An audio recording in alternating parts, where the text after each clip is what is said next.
Poor girl helps thirsty boy. Little did she know he was a millionaire's son.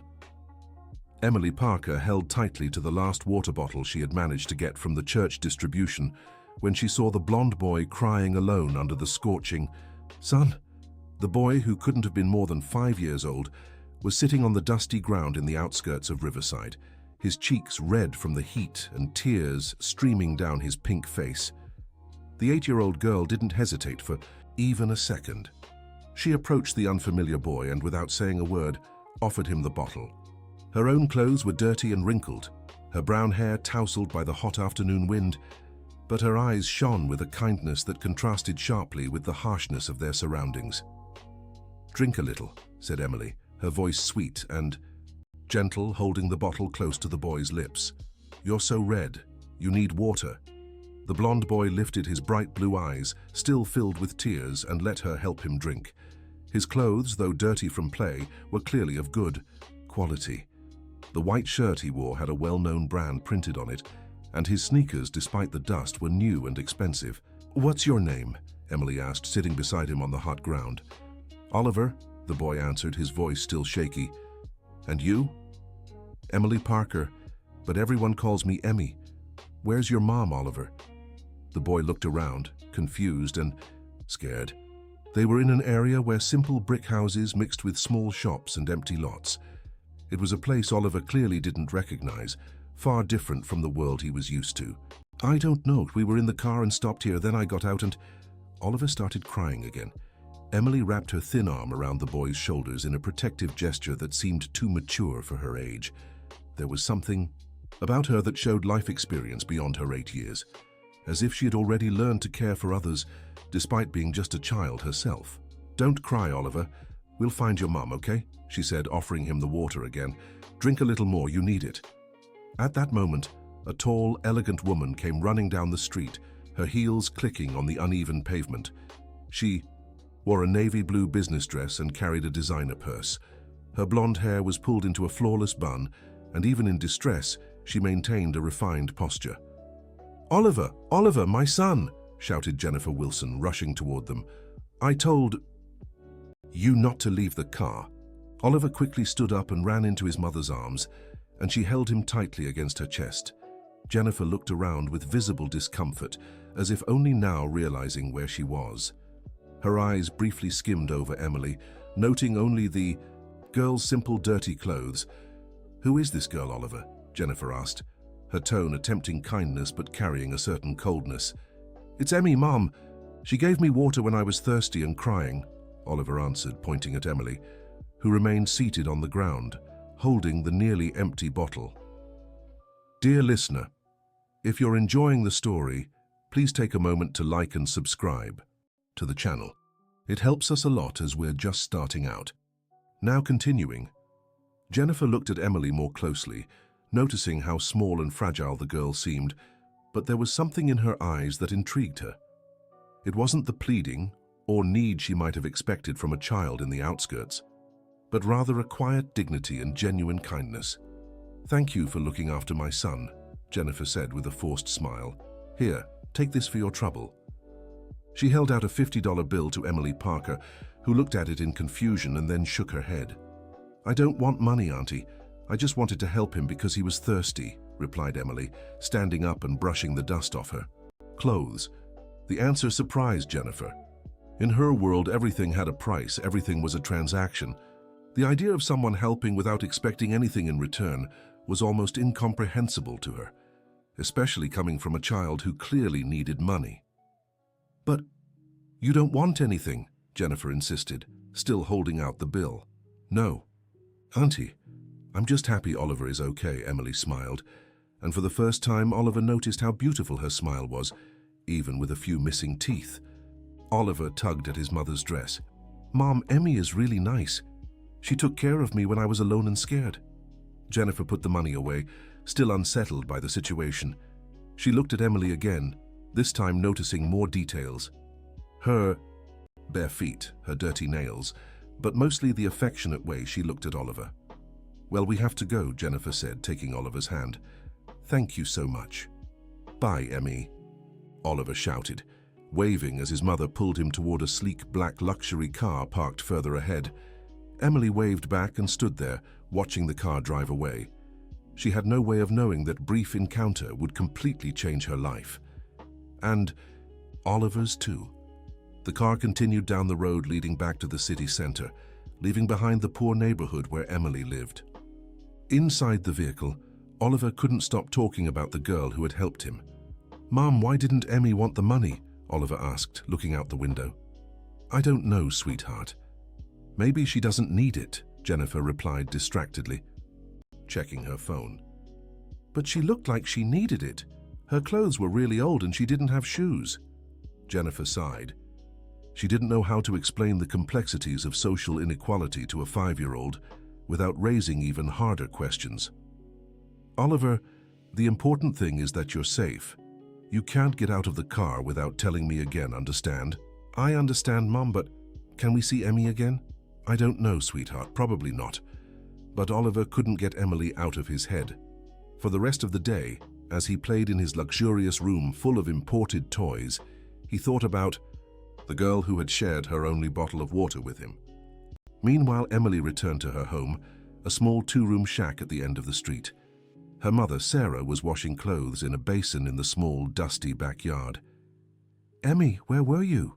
asked Sarah, a 32-year-old woman who looked 45.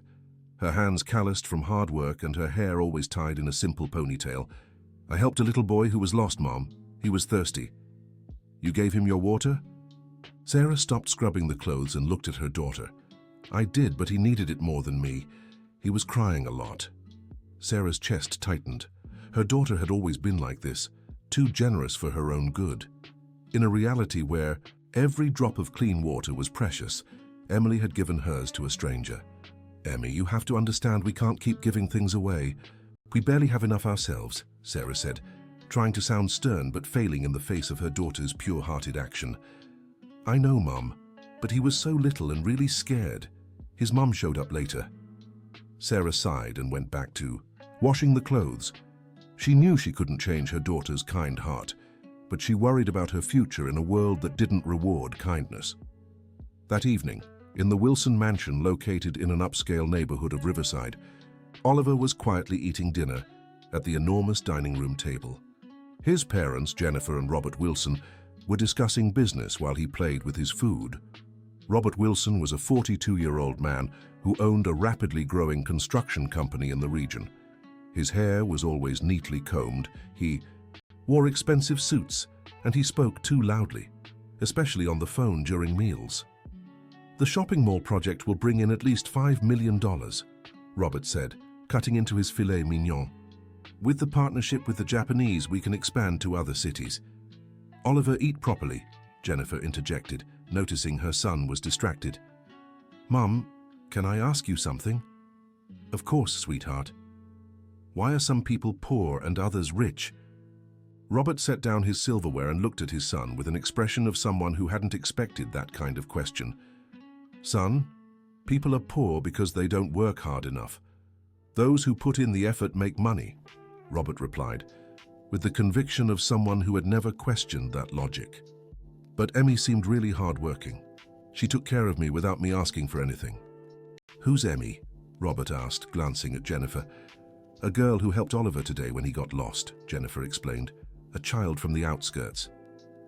Robert nodded, as if that explained everything. "Son, that's just how it is. Everyone is born where they belong and lives their life. We can't change that." But Oliver, even though he was just a child, felt there was something wrong with that explanation. The image of Emily Parker offering water without asking for anything in return wouldn't leave his mind.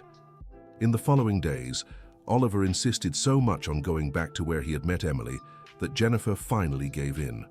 She planned a route that would pass through the area, thinking a quick visit would make her son forget about the girl. When they arrived at the same spot, Oliver got out of the car and looked around, but Emily wasn't there.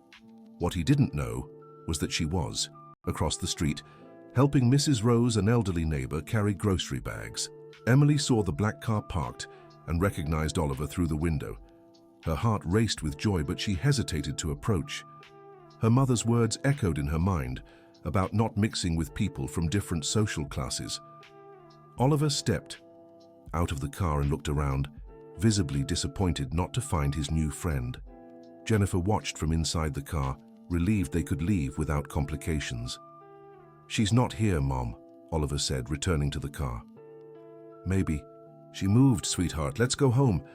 But the moment the car started moving, Emily couldn't hold back anymore. She dropped Mrs. Rose's bags and ran after the vehicle. "Oliver, Oliver!" she shouted, running barefoot down the dirt road. Oliver heard the shout and turned, seeing Emily chasing after them, his face lit up with happiness. "Mum, stop. The car, it's Emmy." Jennifer reluctantly asked the driver to stop. Oliver jumped out and ran to hug Emily, who arrived breathless and smiling. "Hi, Oliver.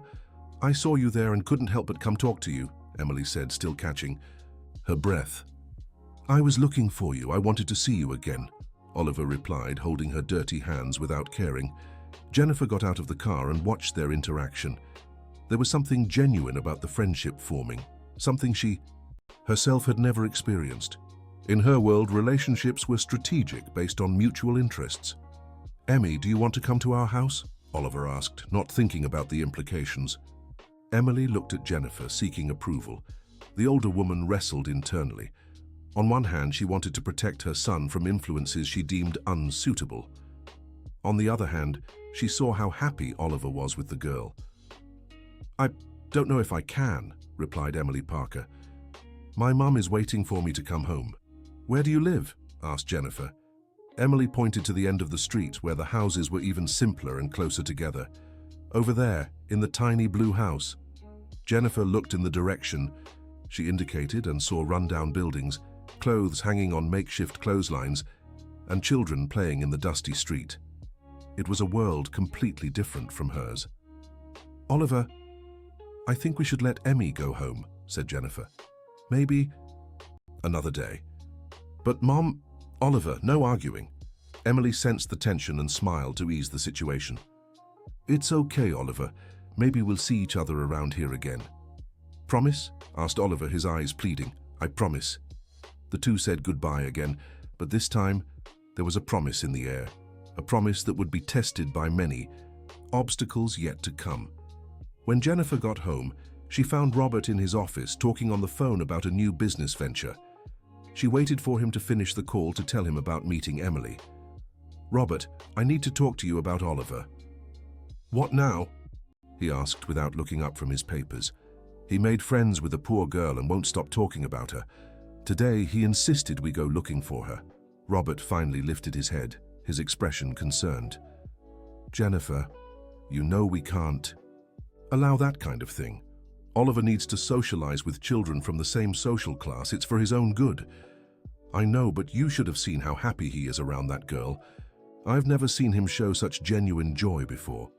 "Genuine joy doesn't pay for private school or guarantee a decent future," Robert retorted. "We need to cut this friendship off at the root." "And how do you suggest we do that? Forbid a 5-year-old from having feelings?" Robert thought for a moment, weighing his options. "We'll increase Oliver's activities, more private lessons, more social engagements with other families. If he's busy, he'll forget about this phase." Jennifer nodded, but deep down, she felt they were making a mistake. There was something special about the way Oliver lit up when he talked about Emily, something she herself had never been able to inspire in him. In the following days, Oliver's schedule was packed with swimming lessons, tennis, English classes, and social gatherings with other business people's children. Robert and Jennifer believed that by keeping their son busy and surrounded by children of his own social class, he would naturally forget about Emily, but the plan didn't work as expected. During swimming lessons, Oliver asked the instructor if Emily knew how to swim. In tennis, he imagined teaching her the game. In English class, he thought about translating the words he learned to share with her later. His new routine was full of activities, but Oliver felt empty inside. The other children he spent time with were polite and well-dressed, but they seemed distant and artificial compared to the warmth and naturalness he had felt with Emily. Meanwhile, Emily also thought about Oliver constantly. Her days consisted of helping her mother with household chores and playing in the street with other neighborhood kids, but she often caught herself staring down the road, hoping to see the black car pass by. "Emmy, you've been different," remarked her mother, Sarah, as they prepared a simple dinner of rice, beans, and fried eggs. "Ever since that day you met that boy, it's like your mind is always somewhere else." "It's just that he was really nice, Mom. Different from the other kids I've met." "Different how?" "I don't know how to explain it. He looked at me like I was important, you know, like what I said actually mattered to him." Sarah stopped stirring the beans in the pot and looked at her daughter. She recognized that spark in Emily Parker's eyes, and it worried her. The girl was building expectations about a world that wasn't hers. "Emmy, listen carefully to what I'm about to tell you," said Sarah, pulling a chair to sit in front of her daughter. "That boy is from a wealthy family. Rich and poor don't mix, that's how the world works. But why, Mom? If we like each other, why can't we be friends?" "Because they don't see us as equals, sweetheart. To them, we're too different. And in the end, it's always the poorer one who gets hurt." Emily lowered her head, but deep in her heart she couldn't accept that explanation. The way Oliver had looked at her, the genuine joy in his eyes, it all seemed too real to be fake. 2 weeks passed without Oliver and Emily seeing each other. Oliver's busy routine was working, partially. He was more distracted during the day, but every night before bed, he thought about the brown-haired girl who had shared her water with him. Then fate created a new opportunity for them to meet again, but in a way no one expected. Robert Wilson had scheduled a meeting with a potential investor at a restaurant near the neighborhood where Emily lived. The meeting was important for the expansion of the construction company's business, and Robert decided to bring the whole family to show the investor how united and trustworthy they were. The restaurant was in a transitional area between downtown and the outskirts, frequented by both business people and working-class folks. It was a neutral place where different worlds occasionally crossed paths. Emily was outside playing with other kids when she saw the black car drive toward the restaurant. Her heart raced as she recognized the vehicle, and she ran after it, keeping her distance. When the Wilson family entered the restaurant, Emily stayed outside, peering through the window. She saw Oliver sitting at the table with his parents and other well-dressed adults, in a situation completely different from where they'd first met. Oliver, bored with the adults' conversation, absent-mindedly glanced out the window when his eyes met Emily's on the other side of the glass. His expression changed completely, from boredom to pure joy. He discreetly waved at her, but Emily, intimidated by the sophisticated setting and the glaring difference between their worlds, only waved back shyly and began to walk away. Oliver couldn't hold back. He stood up from his chair, excused himself, to go to the restroom, but instead he ran outside. Emmy, wait," he called, chasing after her. Emily stopped and turned, smiling despite her embarrassment at her simple clothes compared to the restaurant's elegant atmosphere. "Hi, Oliver," she said, nervously playing with the ends of her hair. "Are you okay? Why were you leaving?" "It's just, you're with your family and I didn't want to interrupt." Oliver looked at her with that intensity she already knew, as if he truly cared about how she felt. "You never interrupt. I'm really happy when I see you." At that moment, Jennifer stepped out of the restaurant looking for her son. When she saw him talking to Emily on the sidewalk, her expression hardened. "Oliver, come back inside now," said Jennifer, with an authoritative tone that made it clear this wasn't a suggestion. "But Mom, it's Emmy. You remember her, right?" "I do. Now let's go. Your father is waiting." Emily sensed the tension and took a step back. "You should go, Oliver. Your mum is calling." "No, wait, I want you to meet my dad." "Oliver, no," Jennifer interrupted more firmly. "Come inside, now." Oliver looked between his mother and Emily Parker, noticing for the first time the stiffness in Jennifer's voice. Something was happening that he didn't fully understand, but he sensed it was important. "Mom, why don't you like Emmy?" Oliver's direct question caught Jennifer off guard. She glanced at Emily, who kept her head down, clearly uncomfortable with the situation. "It's not that I don't like her, Oliver, it's just, you're very different." "Different how?" Oliver pressed, with the persistence typical of a 5-year-old. "Oliver, this isn't a conversation to have out in the street," Jennifer said, taking his hand. "Go back inside." Emily raised her eyes and saw the internal struggle on Oliver's face. She knew she had to make things easier for him. "Oliver, go with your mom. We'll see each another day, okay? Promise?" "I promise." But this time, unlike before, there was sadness in Emily's promise. She was beginning to understand what her mother had tried to explain about rich and poor people not mixing. Oliver was led back into the restaurant, but for the rest of the meeting he couldn't focus on anything else. He kept asking questions about Emily, which only made Robert more irritated. "Who is this girl Oliver won't stop talking about?" Robert asked Jennifer when they got home. "The daughter of a housekeeper who helped Oliver when he got lost. He's become fixated on her." "Fixated?" Robert raised his voice. "Jennifer, this can't continue. Oliver needs to learn early on what his place in the world is." "And you think his place is looking down on less fortunate people?" "I think his place is with children who will contribute to his future, not hold him back." The argument between Robert and Jennifer lasted well into the night, with Oliver overhearing parts of it from his room. He didn't understand all his parents' words, but he grasped that they didn't want him to be friends with Emily. The next morning, Robert made a decision that would completely change the course of events. "Jennifer, we're transferring Oliver to a new school," he announced over breakfast. "What? Why?" "We're enrolling him in a private school in Los Angeles, one that only admits children of business owners and executives. There he'll make suitable friends." "Robert, don't you think that's excessive?" "Excessive is letting our son mix with people who could negatively influence him." Oliver listened to the conversation and felt his stomach twist. Changing. Schools meant being even farther from Emily, maybe never seeing her again. "I don't want to change schools," Oliver said, his voice trembling. "Son, you'll like the new school. It has a pool, tennis courts, modern labs," Robert tried to convince him. "But what about Emmy? If I change schools, I'll never see her again." "Oliver?" Robert leaned down to speak at his son's eye level. "You need to understand that Emmy comes from a very different world than ours. It's not fair to her or to you to keep this friendship." "Why isn't it fair?"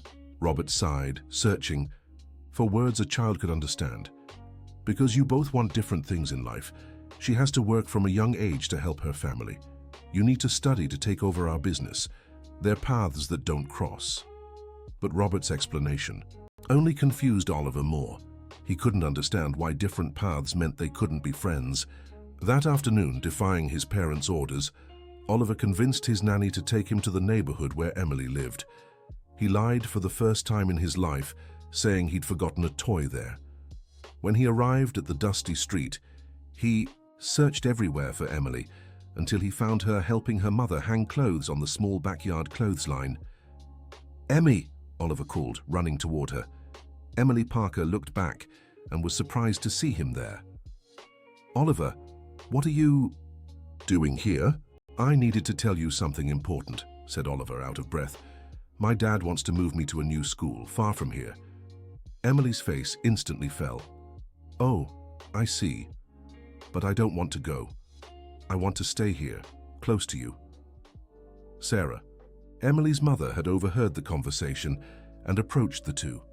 She looked at Oliver with a mix of affection and concern. "Oliver, you're a very good boy, but maybe your parents are right," said Sarah, kneeling to speak at his level. "Right about what?" "About you two going down different paths. Your family can give you opportunities Emmy will never have. It's no one's fault. It's just how things are." Oliver looked at Emily, who avoided his gaze. There was something in her expression he couldn't quite decipher, but it looked like sadness mixed with resignation. "But we can still be friends."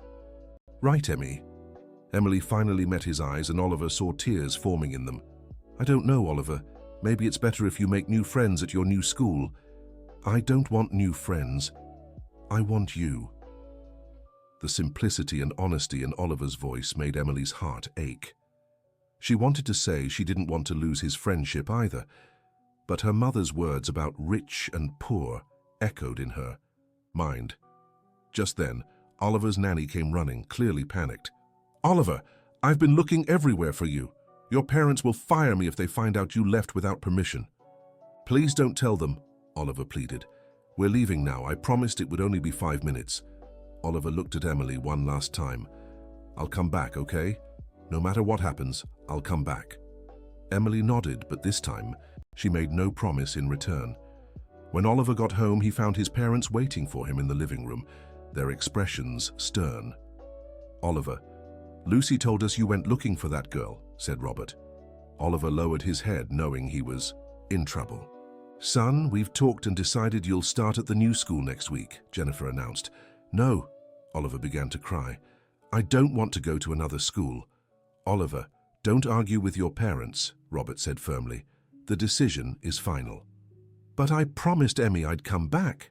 "Sometimes we can't keep every promise we make," Jennifer said, trying to sound gentle, "especially when we realize they aren't good for us." Oliver ran to his room and cried for hours. It was the first time in his life he had felt a real loss. The first time something that mattered to him was being taken away against his will. In the days that followed, Robert and Jennifer made all the arrangements for the school transfer. They bought new uniforms, school supplies, and even planned to move to an even more exclusive neighborhood in Los Angeles to ensure Oliver couldn't return to where he had met Emily. Meanwhile, Emily began avoiding the street where she had met Oliver. Whenever she had to leave the house, she took alternate routes so she wouldn't have to see the place that now brought her only sadness. "Emmy, you haven't been playing outside like you used to," commented Grandma Betty, an elderly neighbor.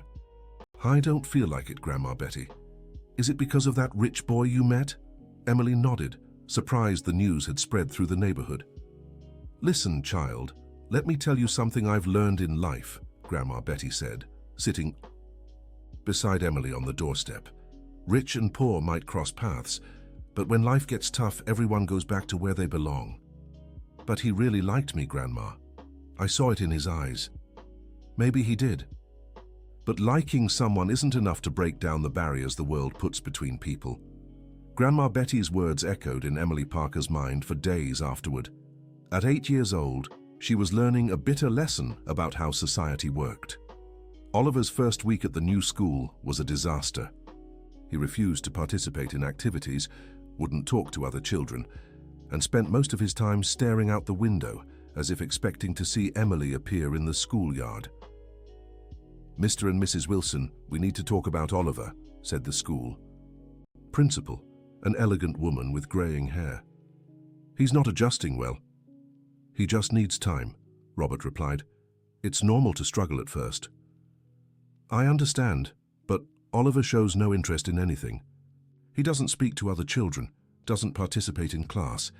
He keeps asking about someone named Emmy."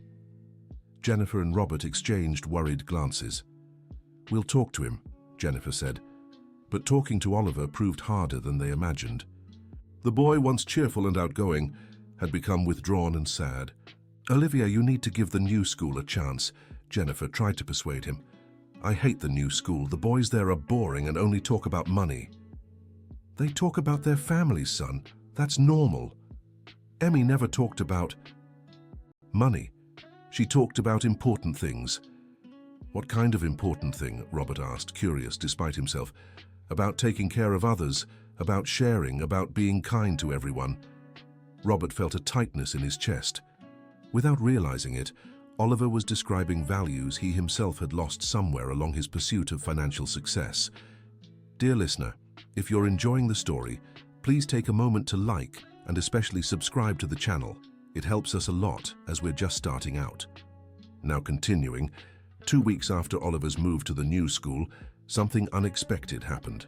Robert was reviewing construction company projects when he received a call that would change everything. "Mr. Robert, this is City General Hospital. Your employee John Smith was injured on the job and needs expensive surgery. His family can't afford it." Robert sighed. John was one of his best workers, but cases like this were complicated for the company. "How much?" $25,000, sir." Robert hesitated. The company had the money, but this expense wasn't in the budget. "I'll look into it and get back to you." After hanging up, Robert grew thoughtful. John had worked for him for 8 years, always dedicated and honest. But $25,000 was a lot to spend on an employee.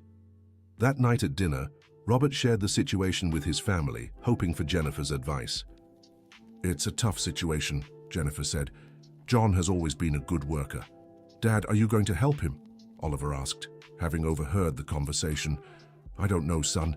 It's a lot of money. But if he works for you and got hurt, working, shouldn't you take care of him?" Oliver's innocent question hit Robert like a punch. The boy was right, but Robert had been so focused on numbers that he'd forgotten the human side of things.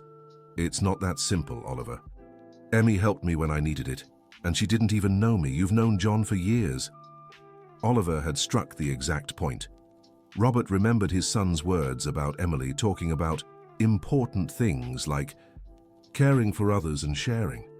Maybe the boy had learned something valuable from that friendship Robert himself had dismissed. That night, Robert couldn't sleep. He kept thinking about John, about Oliver, about Emily Parker, and about what kind of person he was becoming in his pursuit of success. The next morning, he called the hospital. "I'll cover the cost of John Smith's surgery."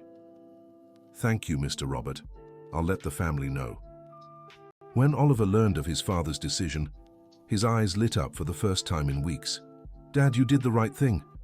It was you who reminded me what was right, son."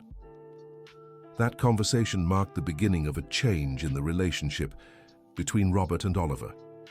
The businessman began to realize his son had learned important values during his brief friendship with Emily Parker. But the situation was far from resolved. Oliver remained sad at his new school and refused to make new friends. During class, he constantly drew a brown-haired girl holding a water bottle. A teacher pointed the drawings out to Jennifer. "Mrs. Wilson, Oliver always draws the same girl. When I ask who she is, he says she's his best friend but that he can't see her anymore." Jennifer looked at the drawings and felt her heart tighten. There was so much affection and longing in the childlike sketches that it was impossible to ignore. "He really misses this friend," the teacher continued. "Maybe it would be good to let them see each other sometimes." "It's complicated," Jennifer replied. "They're from very different worlds. Mrs. Wilson, in my experience, true friendships are rare in childhood. Maybe this one is worth preserving regardless of social differences." The teacher's words echoed in Jennifer's mind in the days that followed. She saw how unhappy Oliver was, how he had lost the spontaneity and joy that had always defined him. Meanwhile, Emily Parker wasn't doing well either. Sarah noticed her daughter had lost her appetite and no longer played with the other children in the neighborhood. "Emmy, you need to stop thinking about that boy," Sarah said. "He's probably forgotten about you by now." "I know, Mom, but I can't stop wondering if he's okay." Sarah sighed. She felt sorry for her daughter but didn't know how to help. She had no way to change the situation or the knowledge to navigate such vast social differences. Then something completely unexpected happened. Robert was in a business meeting when he received an emergency call. "Mr. Robert, Oliver ran away from school," the panicked principal informed him. "What do you mean, ran away?" "He told the teacher he was going to the restroom and never came back. We've searched the entire school and the neighborhood." Robert rushed out of the meeting and called Jennifer, who also panicked. They met at the school and, along with the staff, began a desperate search for Oliver. "Where could he have gone?" Robert asked.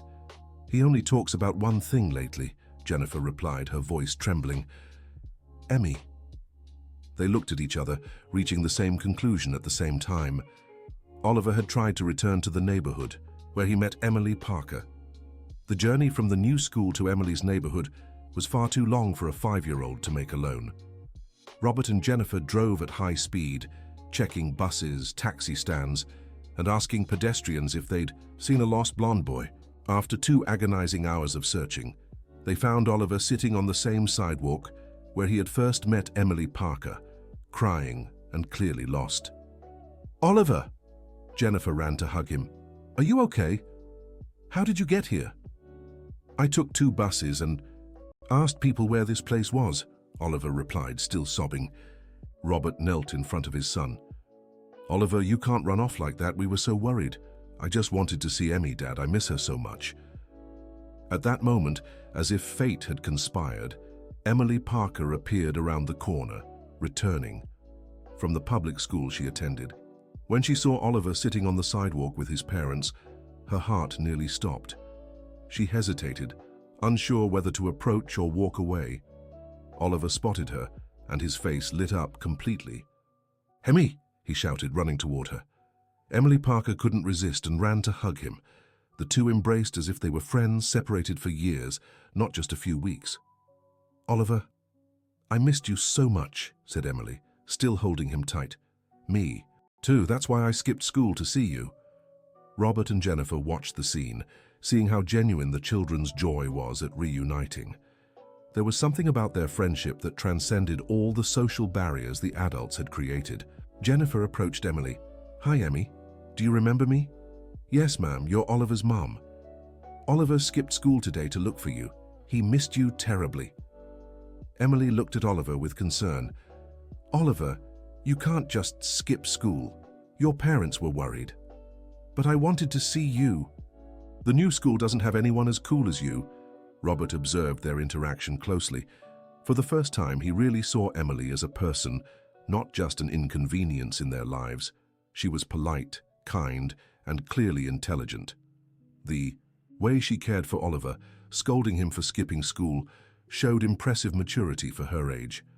"Emmy," Robert said, surprising everyone, "can I talk to you?" Emily felt nervous, but nodded. "Oliver told me you helped him when he was lost and thirsty. I want to thank you for that. I just did what anyone would do, sir. Unfortunately, not everyone would do what you did. Many people would walk right past a crying child." Robert paused, studying Emily with an expression she couldn't decipher. "Oliver has missed you a lot. He hasn't adjusted well to the new school." "I missed him too," Emily admitted. "But I understand you think it's better for him to stay away from me." "Why would you think that?" Emily glanced at Jennifer, then back at Robert. "Because I'm poor, and he's rich.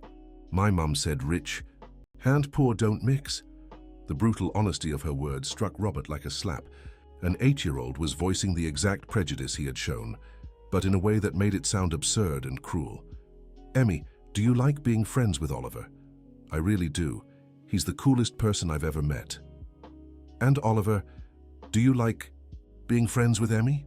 "She's my best friend, Dad." Robert looked at Jennifer, who watched with teary eyes. She too was facing the reality that they had nearly destroyed a genuine friendship because of social prejudice. "Emmy, where's your mom? I'd like to talk to her." Emily pointed to the blue house at the end of the street. Robert took Oliver's hand and started walking that way, with Jennifer and Emily following. When they reached the small house, Sarah was in the yard hanging laundry. Seeing the group approach, she grew visibly nervous. "Mrs. Sarah," Robert said. "I'm Robert Wilson, Oliver's father." "Good afternoon, sir," Sarah replied, wiping her hands on her apron. "May I speak with you?" Sarah invited them into the small but spotless living room. Robert glanced around, noticing how every item was cared for with love, despite its simplicity. "Mrs. Sarah, I came here because Oliver and Emmy have formed a very special friendship. Oliver hasn't been able to adjust to his new school because he misses your daughter so much." Sarah looked at Emily, then back at Robert. "Mr. Robert, I understand the situation, but you and I both know our worlds are too different. You're right about our worlds being different, but watching these two children together, I wonder if this difference is as important as we think." Jennifer was surprised by the direction the conversation was taking. Robert seemed to be questioning his own convictions. "Mrs. Sarah, my son has learned important things from Emmy. Values I was failing to teach him." "What kind of values?" "Generosity, empathy, simplicity. Emmy taught Oliver that helping others isn't about having money. It's about having a good heart." Sarah looked at her daughter with pride, but still hesitated. "Mr. Robert, what exactly are you proposing?" Robert took a deep breath before answering. "I'd like Emmy and Oliver to continue being friends. I won't pretend the differences in our lives don't exist, but maybe we can find a way to make it work." "How?" Robert glanced at Jennifer, seeking support. She nodded encouragingly. "What if we start by letting them see each other on weekends? Emmy could spend some afternoons at our house, and Oliver could come here sometimes too." The proposal surprised everyone in the room, especially Jennifer, who hadn't expected Robert to go this far. Oliver and Emily Parker exchanged hopeful looks, but didn't dare speak, afraid to disrupt the delicate moment. "Mr. Robert," Sarah said carefully, "I don't mean to sound distrustful, but why?" The change of heart. Before you wanted to keep them apart. Robert smiled for the first time in the entire conversation. Because my son taught me something important today. He showed me that true values matter more than social differences, and if a 5-year-old can understand that, maybe I can learn too. Jennifer squeezed her husband's hand, proud of the change she saw in him. Besides, Robert continued, I believe this friendship could be good for both of them. Oliver can learn humility and generosity from Emmy, and maybe we can help Emmy in some way too. What kind of help? Sarah asked, wary. Nothing that would compromise her dignity, Robert said quickly. Maybe school supplies, or Oliver could teach Emmy some of the things he learns in his classes, like English or computers. Sarah considered the proposal carefully. She knew Emily would love better educational opportunities, but still worried about the social aspects. What if the children get too used to it, and then you change your minds again? That won't happen, Jennifer spoke up for the first time. I can promise that. How can you be so sure? Because today, I saw my son truly happy for the first time in weeks, and I saw a genuine friendship that goes far beyond money or social status. Emily looked at her mother with pleading eyes. Mom, please, I promise I'll keep helping at home and studying hard at school. Sarah looked at her daughter, then at Oliver, who was watching her hopefully, and finally at Robert and Jennifer. All right, we'll try. Oliver and Emily cheered and hugged each other while the adults smiled, hoping they'd made the right decision. Thank you, Mrs. Sarah, Robert said. I promise you won't regret it. I hope not, Mr. Robert. They agreed that Emily would visit the Wilson home the following Saturday, and Oliver would come to see her on Sunday. It would be the start of a new arrangement, testing whether true friendships can overcome social barriers. As they said goodbye, Oliver was beaming with happiness. Dad, thank you for letting me stay friends with Emmy. Thank you, son, for teaching me an important lesson. On the way home, Jennifer remarked, Robert, I hope we handle this situation the right way. So do I. But one thing I learned today, we can't teach our son values if we don't live by them ourselves. The first Saturday for Emily Parker at the Wilson household was an intense experience for everyone. Sarah spent the entire morning getting her daughter ready and giving advice on how to behave. Emmy, remember to say thank you for everything. Don't touch their things without asking and behave well. I know, Mum, don't worry. And if they offer you expensive food, accept it and eat everything, even if you don't like it. Mom, stop worrying, everything will be fine. When Robert came to pick up Emily, Sarah was still nervous. Mr. Robert, if there's any problem, you bring her right back. Mrs. Sarah, don't worry. We'll take good care of Emmy. On the way to the mansion, Emily was amazed by the wide tree-lined streets of the upscale neighborhood. The houses were enormous, with well-kept gardens and expensive cars in the driveways. When they arrived at the Wilson home, Emily had to make an effort not to show how shocked she was. The house was bigger than her entire block. Emmy! Oliver ran to greet her, wearing casual but clearly expensive clothes. Hi, Oliver. Wow, your house is so big. Want me to show you around? Emily nodded and Oliver excitedly gave her a tour of the mansion. He showed her the pool, the game room, his bedroom full of toys, and the library. Do you like to read? Oliver asked, noticing how Emily stared in awe at the bookshelves. I love it, but I don't have many books at home. You can borrow. As many as you want. Jennifer, who had been quietly following them, was touched by Oliver's natural generosity. Her son was genuinely happy to share everything he had with his friend. At lunch, Emily was intimidated by the number of utensils and plates on the formal dining table. Emmy, don't be nervous, Jennifer said, noticing the girl's discomfort. Just use whichever utensils feel right. Thank you, Aunt Jennifer. During the meal, Robert asked about Emily's school and was impressed by her intelligence and articulation. What's your favorite subject, Emmy? I like English and math, and history too. Do you have dreams for the future? Emily hesitated before answering. I want to be a teacher, to teach other kids who live where I live. The answer surprised Robert. Here was an 8-year-old who already wanted to give back to her community, while Oliver still didn't know what he wanted to be when he grew up. After lunch, Oliver showed Emily his video games. She had never played before but picked it up quickly. You're really good at this, Oliver said, impressed. It's fun, but I'd rather play outside. Then let's go to the garden. They spent the afternoon playing in the huge backyard, running between the trees and making up games. Jennifer watched from the window, seeing how naturally the two interacted, as if their social differences didn't matter. When it was time to take Emily home, she was visibly sad. Do I really have to go already? Afraid so, Robert said, but Oliver is coming to visit you tomorrow. Really, Oliver? Of course, I can't wait to see your place. On the way back, Emily was quiet, processing everything she had experienced. Emmy, did you enjoy spending the day with us? Jennifer asked. I loved it. You're all really nice. You're very special too. Oliver has been so happy since you two reconnected. When they arrived at Emily's house, Sarah was waiting anxiously. So, sweetie, how was it? It was amazing, Mum. Their house is so big, and they were all really kind to me. Robert said goodbye, confirming he'd return the next day to bring Oliver for a visit. That night, Emily told her mother every detail of the day. Sarah felt relieved to see that everything had gone well, but she still had her reservations. Emmy, you need to understand that's not our reality. You can visit, but you can't forget where you came from. I won't forget, Mom, but it's nice to see how other people live. On Sunday, when Robert brought Oliver to visit Emily Parker, the boy was excited and curious. Dad, can you come pick me up later? I want to spend a lot of time with Emmy. Of course, son, I'll come get you in the late afternoon.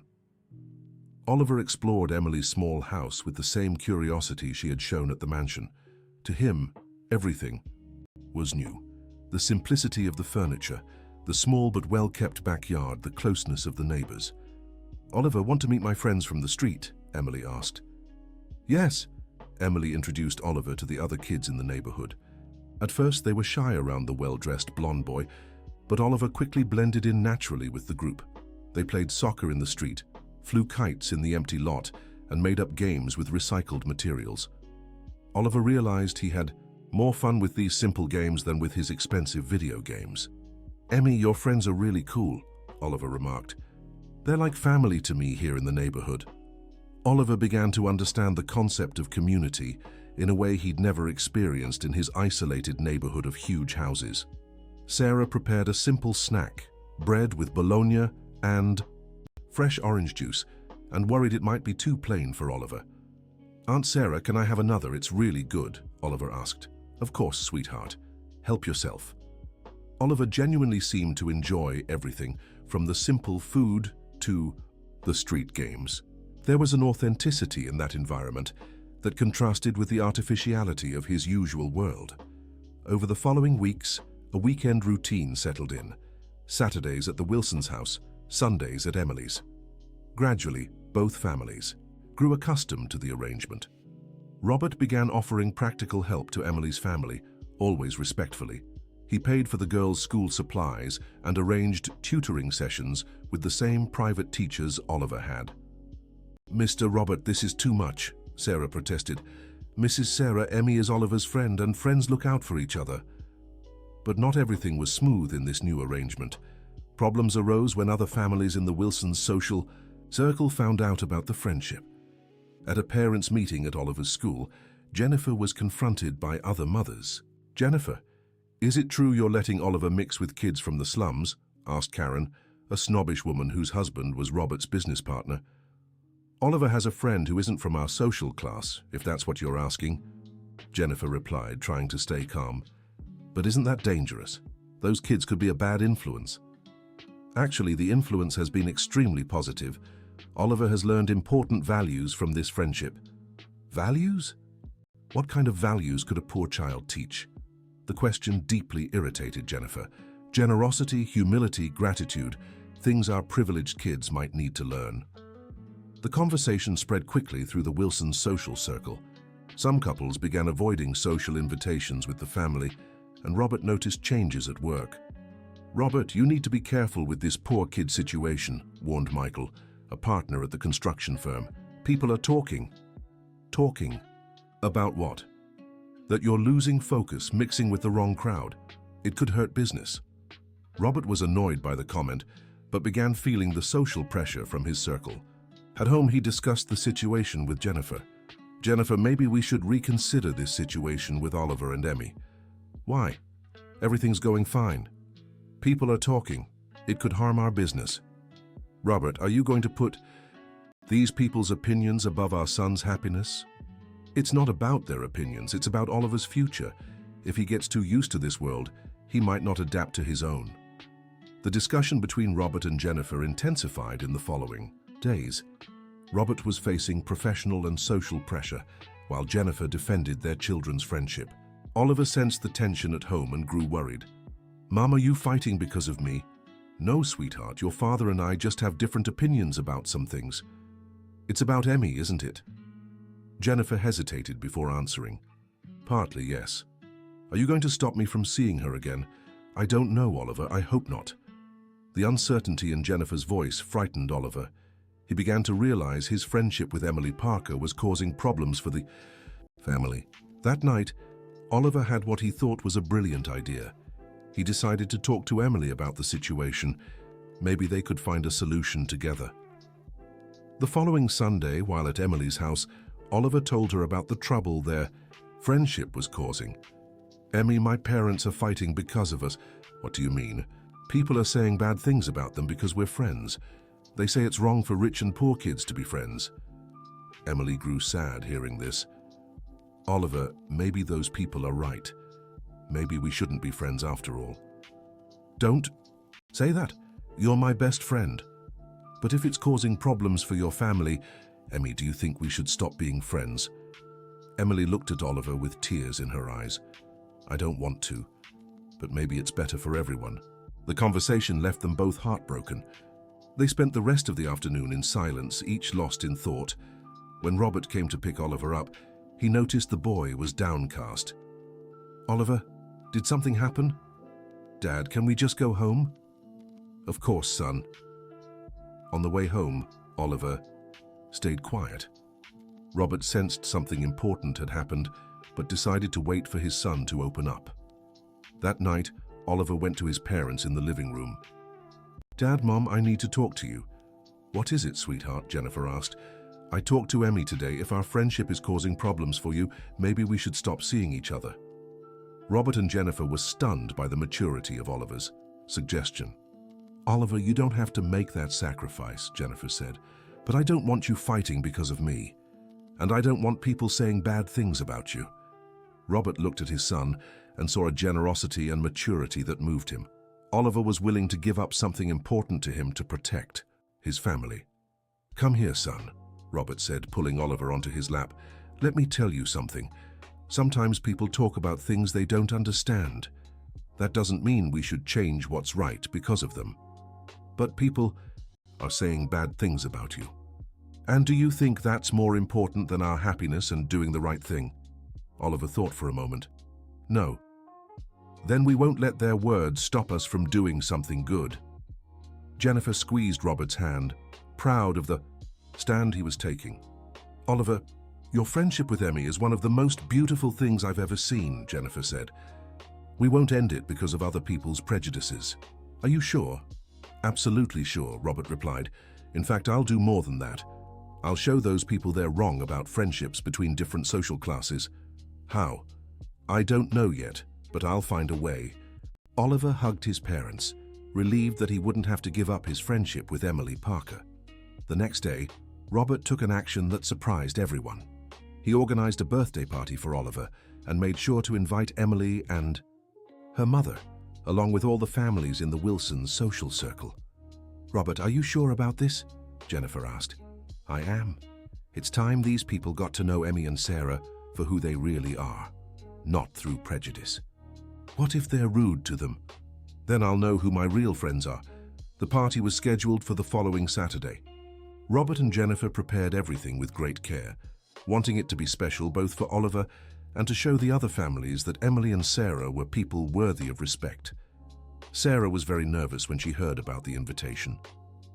Mr. Robert, I'm not sure this is a good idea. I don't have the right clothes for this kind of party. Mrs. Sarah, you come as you are. The party is to celebrate the friendship between Oliver and Emmy. You're an important part of that story. But what if the other people don't like me and Emmy? then that's their problem, not ours. On the day of the party, Sarah dressed in the best outfit she had and carefully combed Emily's hair. Both were visibly nervous, but also excited. When they arrived at the Wilsons' mansion, several families were already there. The children played in the pool and garden, while the adults chatted in groups on the terrace. "Emmy!" Oliver ran to greet his friend, dressed in party clothes, but with the same genuine smile as always. "Hi, Oliver! Happy birthday!" "Thank you. Come on, I want to introduce you to everyone." Oliver took Emily by the hand and began introducing her to the other children. Some were curious, others a bit distant, but Oliver made sure to include Emily in every game. Among the adults, the situation was more tense. Sarah stood somewhat isolated, clearly uncomfortable with the glaring social differences. Jennifer noticed and approached her. "Mrs. Sarah, come meet some people." Jennifer led Sarah to introduce her to other mothers, always making a point to highlight Emily's and her family's qualities. "This is Sarah, Emmy's mother and Oliver's best friend." Jennifer introduced her to Karen, the snobbish woman who had criticized the friendship before. "So I see," Karen said, greeting Sarah coldly. "Sarah works very hard to give her daughter the best. Emmy is one of the smartest and most generous children I've met," Jennifer continued. The conversation remained tense, with Karen asking questions that felt more like interrogations than attempts to get to know Sarah. "And what do you do for work, Sarah?" "I'm a house cleaner, and I also sew some pieces at home." "I see, and where does Emmy go to school?" "At the local public school." Karen nodded with an expression that made her thoughts on the matter clear. Robert, noticing the situation, joined the group. "Karen, you should get to know Emmy better. She's an extraordinary girl. She has excellent grades and impressive emotional intelligence." "That's nice," Karen replied without much enthusiasm. "In fact, Oliver has learned more about human values from Emmy in a few weeks than in years of private lessons." Robert's statement caused an uncomfortable silence in the group. "Robert, don't you think you're romanticizing the situation a bit?" Karen asked. "How so?" "Well, it's natural that children from different social classes have different perspectives on life." Robert understood where Karen was going, and his irritation began to rise. "Karen, if you're implying that Emily has a negative influence on Oliver, you can stop right there." "I'm not implying anything. I just think we should be realistic about social differences. The only real thing I see is that my son has become more generous, empathetic, and humble since he met Emmy. If that's a negative influence, then I need to rethink my standards." The conversation was growing tense and other guests began to pay attention. Sarah, realizing she was at the center of an uncomfortable discussion, tried to discreetly step away. "Excuse me, I'll go check on Emmy." "Mrs. Sarah, you don't have to leave," said Robert. "We were just clarifying some points about social prejudice." The situation was becoming awkward for everyone. Jennifer tried to lighten the mood. "How about we go see the kids? They seem to be having a lot of fun." In the garden, a touching scene was unfolding. Emily Parker was teaching the other children a traditional street game she had learned, and everyone was thoroughly enjoying themselves. "Emmy, how did you come up with this game?" asked one of the children. "I didn't. It's a game we always play in my neighborhood. Want me to teach you others?" And so, Emily began teaching them several simple games that required no expensive toys, just creativity and teamwork. Robert watched the scene and turned to Karen. "Karen, look at this. An 8-year-old girl is teaching other children about simplicity and creativity. Is this the negative influence you were talking about?" Karen had no response, clearly uncomfortable. The rest of the party went more smoothly, but it was evident that the guests were divided. Some began to see Emily and Sarah in a more positive light, while others remained reserved. When the party ended and everyone had left, Robert, Jennifer, Oliver, Emily, and Sarah sat on the porch to talk about the day. "Mrs. Sarah, how did you feel today?" Robert asked. "It was different. Some people were very kind, others not so much. I know it wasn't easy, but it was important for me to show that you're wonderful people, no matter what anyone thinks. Mr. Robert, I appreciate what you're doing for us, but I'm afraid of the consequences for you." "What kind of consequences?" "People might distance themselves from you. It could hurt your business." Robert thought for a moment before answering, "Mrs. Sarah, if someone stops doing business with me because I'm friends with decent people like you, then they never deserved my respect in the first place." "Are you sure about that?" "I am. In fact, today I realized something important. Many of the people I called friends were really just opportunistic acquaintances. The true friendship between our children has taught me the difference." Jennifer held her husband's hand, proud of his growth. "Oliver, how did you feel today?" Jennifer asked. "It was the best birthday of my life. Emmy taught everyone really cool games." "And you, Emmy?" "I really liked it. Some of the kids were really nice to me, and I loved teaching them my street games." The party had been a success in strengthening the bond between the families, but it also made clear that not everyone supported this kind of unity across social classes. In the days that followed, Robert began to feel the social and professional consequences of his stance. Some clients cancelled contracts, and he lost an important partnership because the other businessman didn't want to associate with someone who mixed with the poor. "Robert, you need to reconsider this situation," advised Michael, his business partner. "We've already lost 2 major contracts." "Michael, if clients are that prejudiced, I don't want to work with them anyway." "But the losses are real. The company is being affected." Robert grew concerned. He hadn't expected the financial repercussions to be so severe. At home, he discussed the situation with Jennifer. "Jennifer, I'm starting to worry. If I keep losing clients, I might have to let employees go. Do you think it's because of our friendship with Sarah and Emmy?" "I'm sure of it." Michael made it very clear. "And what do you plan to do?" Robert sighed, conflicted. "I don't know. I don't want to hurt our employees over a personal matter." "Robert, are you really considering ending the kids' friendship? Because of money?" "It's not just about money, it's about the people who depend on me. I have responsibilities." The conversation left Jennifer worried. She could see Robert was being pushed beyond his limits. That night, Oliver overheard part of his parents' discussion and grew distressed. He understood once again that his friendship with Emily Parker was causing problems. The next day, Oliver talked to Emily about the situation. "Emmy, I think my dad might have to choose between our friendship and his work." "What do you mean?" "People didn't like that we're friends. Now they don't want to work with my dad anymore." Emily was deeply saddened to hear this. "Oliver, I don't want your dad to lose his job because of me." "Me neither, but I don't want to lose you either." The two sat in thought, trying to find a solution to a problem far too complex for their age. Then Emily had an idea. "Oliver, what if I talk to your dad? Maybe I could convince him it's okay to choose his work." "You'd do that?" "I would, because I love you as a friend, and I don't want your family to suffer because of me." Emily's generosity moved Oliver deeply. Once again, he saw the extraordinary character of his friend. "Emmy, you're the kindest person I know." "You are too, Oliver. That's why I want to protect you and your family." That weekend, Emily asked to speak with Robert alone. "Mr. Robert, can I talk to you about something?" "Of course, Emmy, what is it?" "Oliver told me you're losing clients because of our friendship." Robert was surprised Oliver had shared this with the girl. "Emmy, this isn't something you need to worry about." "But I want to. You've been so good to me and my mom. I don't want you to be hurt because of us." "And what are you suggesting?" "That maybe it's better if we stop being friends, at least until things calm down for you." Robert looked at Emily and saw a maturity far beyond her 8 years. She was willing to sacrifice herself to protect people she had only just met. "Emmy, would you really make that sacrifice?" "I would, because I've learned that sometimes we have to do hard things to protect the people we love." Emily's answer moved Robert deeply. He realized he was in the presence of an extraordinary person, regardless of age or social class. "Emmy, can I ask you something?" "Of course." "Where did you learn to have such a big heart?" "From my mum. She always said we have to take care of the people who are good to us." Robert felt his eyes fill with tears.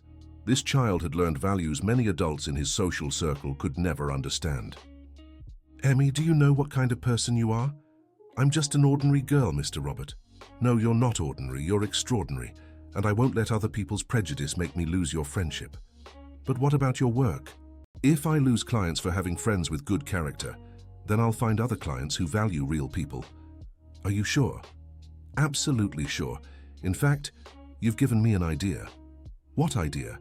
I'm going to find a way to show everyone that people like you and your mom deserve opportunities, not prejudice. Emily Parker didn't fully understand what Robert meant, but she saw determination in his eyes. That night, Robert talked to Jennifer about his decision. Jennifer, I've made a decision about this whole situation. What decision? I'm going to face the prejudices head-on. Instead of hiding or giving in to the pressure, I'll show these people the value of individuals like Sarah and Emmy. How do you plan to do that? I'm still thinking, but I have some ideas. The first is to hire Sarah to work at the company. Robert, are you sure? This could make things worse with the clients. Or it could make them better. Sarah is a hard-working and honest person. If some clients can't see that, that's their problem. And what would her role be at the company? I was thinking of having her oversee the administrative side of the company's social program. What social program? The one I'm going to create. A program to provide educational opportunities for underprivileged children in the area. Robert's idea was ambitious, to create a social program offering tutoring, computer classes and English lessons for low-income children, showing that the gap between social classes could be narrowed through educational opportunities. Robert, this is a huge change, are you sure? Jennifer, meeting Emmy and Sarah opened my eyes to a reality I had ignored. There are thousands of smart, capable children who lack opportunities simply because they were born poor. I support the idea, but I worry about the reactions. The reactions will separate our true friends from the false ones. The next day, Robert called Sarah for a conversation. Mrs. Miller, I'd like to make you an offer. What kind of offer, Mr. Wilson? I want to offer you a job at my company. Sarah was shocked. A job? But I don't know anything about construction. Not in construction. I'm creating a social program and need someone to manage it. Someone who understands the needs of struggling families. Mr. Wilson, I don't know if I'm capable of that. Of course you are. You raised an extraordinary daughter despite immense hardships. That shows competence and dedication. But will the people at your company accept a housekeeper working there? Mrs. Miller, you're not just a housekeeper. You're a devoted mother, an honest worker, and a person of integrity. If someone can't see that, that's their problem. Sarah was moved by the offer, but still hesitant. What if I don't do a good job? I'll help you learn everything you need, and I'm sure you'll do very well. Can I think about it? Of course. But I want you to know it would be an honor to have you on my team. When Sarah told Emily Parker about the offer, the girl was thrilled. Mom, are you going to accept?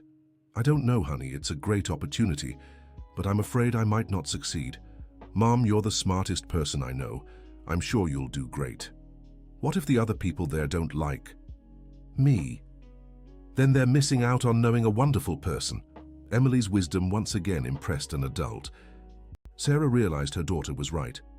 Okay, Emmy, I'll accept the offer. When Sarah told Robert her decision, he was delighted. Mrs. Miller, you won't regret this. We'll work together to create something important. Thank you for the opportunity, Mr. Wilson.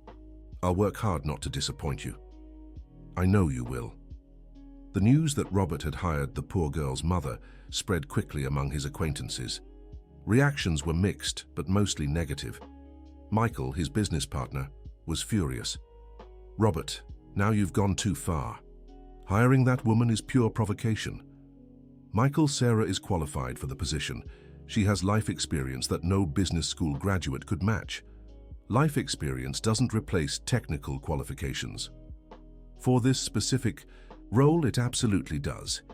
Who better than a mother who raised an extraordinary daughter under difficult circumstances to understand the needs of other struggling families? The argument between Robert and Michael escalated to the point where Michael threatened to leave the partnership. Robert, either you come to your senses, or I'll have to consider stepping away from the company. Michael, that's your decision, but I won't change my mind. You're risking everything we've built over a childish whim. It's not childish, it's a matter of principle. The tension in the company grew. Some employees supported Robert, while others sided with Michael. The division was creating a difficult work environment. At home, Robert discussed the situation with Jennifer. Robert, Maybe you should consider the possibility that you're being too extreme. Jennifer, now you think I'm wrong too. I don't think you're wrong in principle, but I worry if it's worth risking everything we've built. What do you suggest?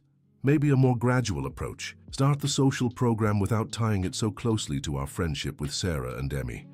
Robert considered Jennifer's advice. Perhaps she was right about being more strategic. Maybe you have a point, but I won't back down on hiring Sarah. I'm not suggesting that. I just think we should be more careful about how we present these changes.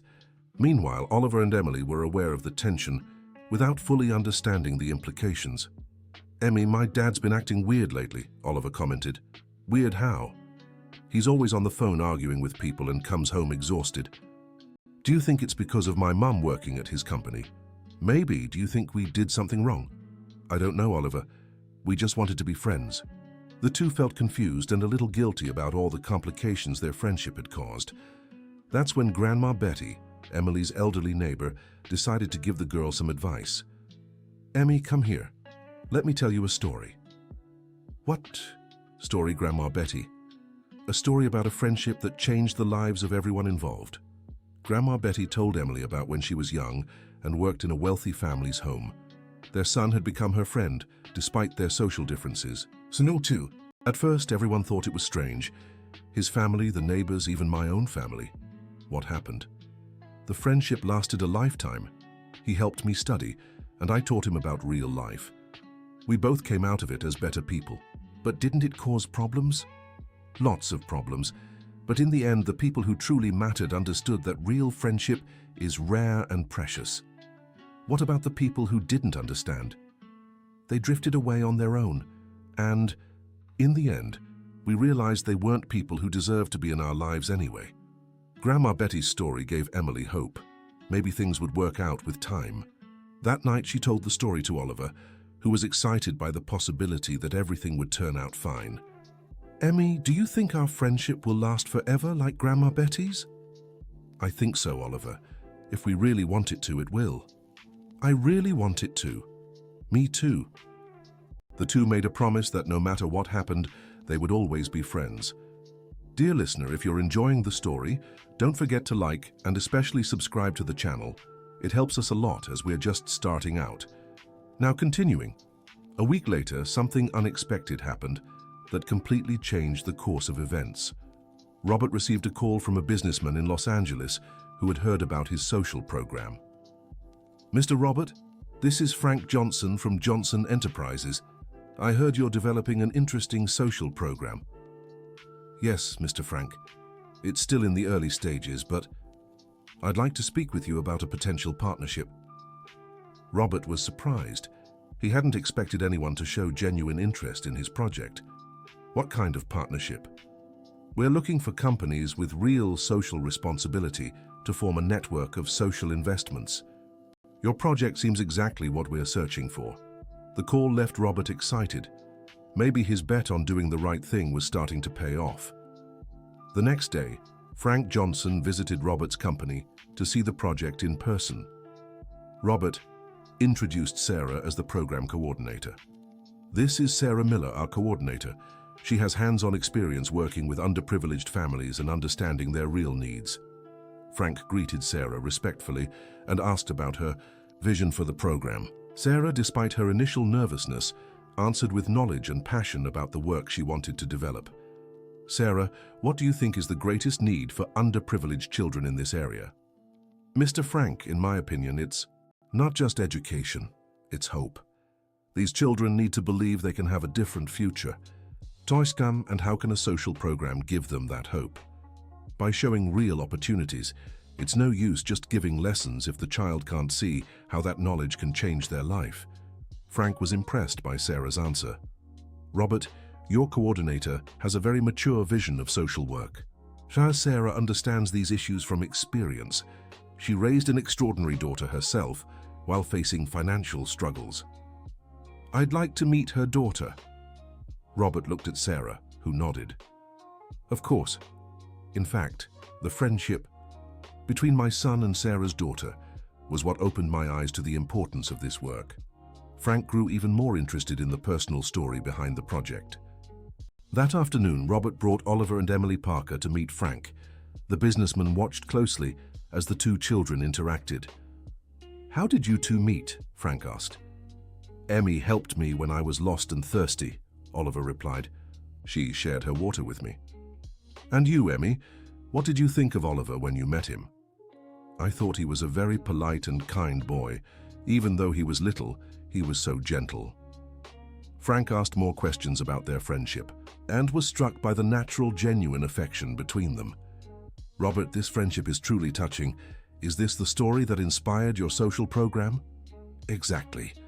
I realized children like Emmy have incredible potential. They just need opportunities.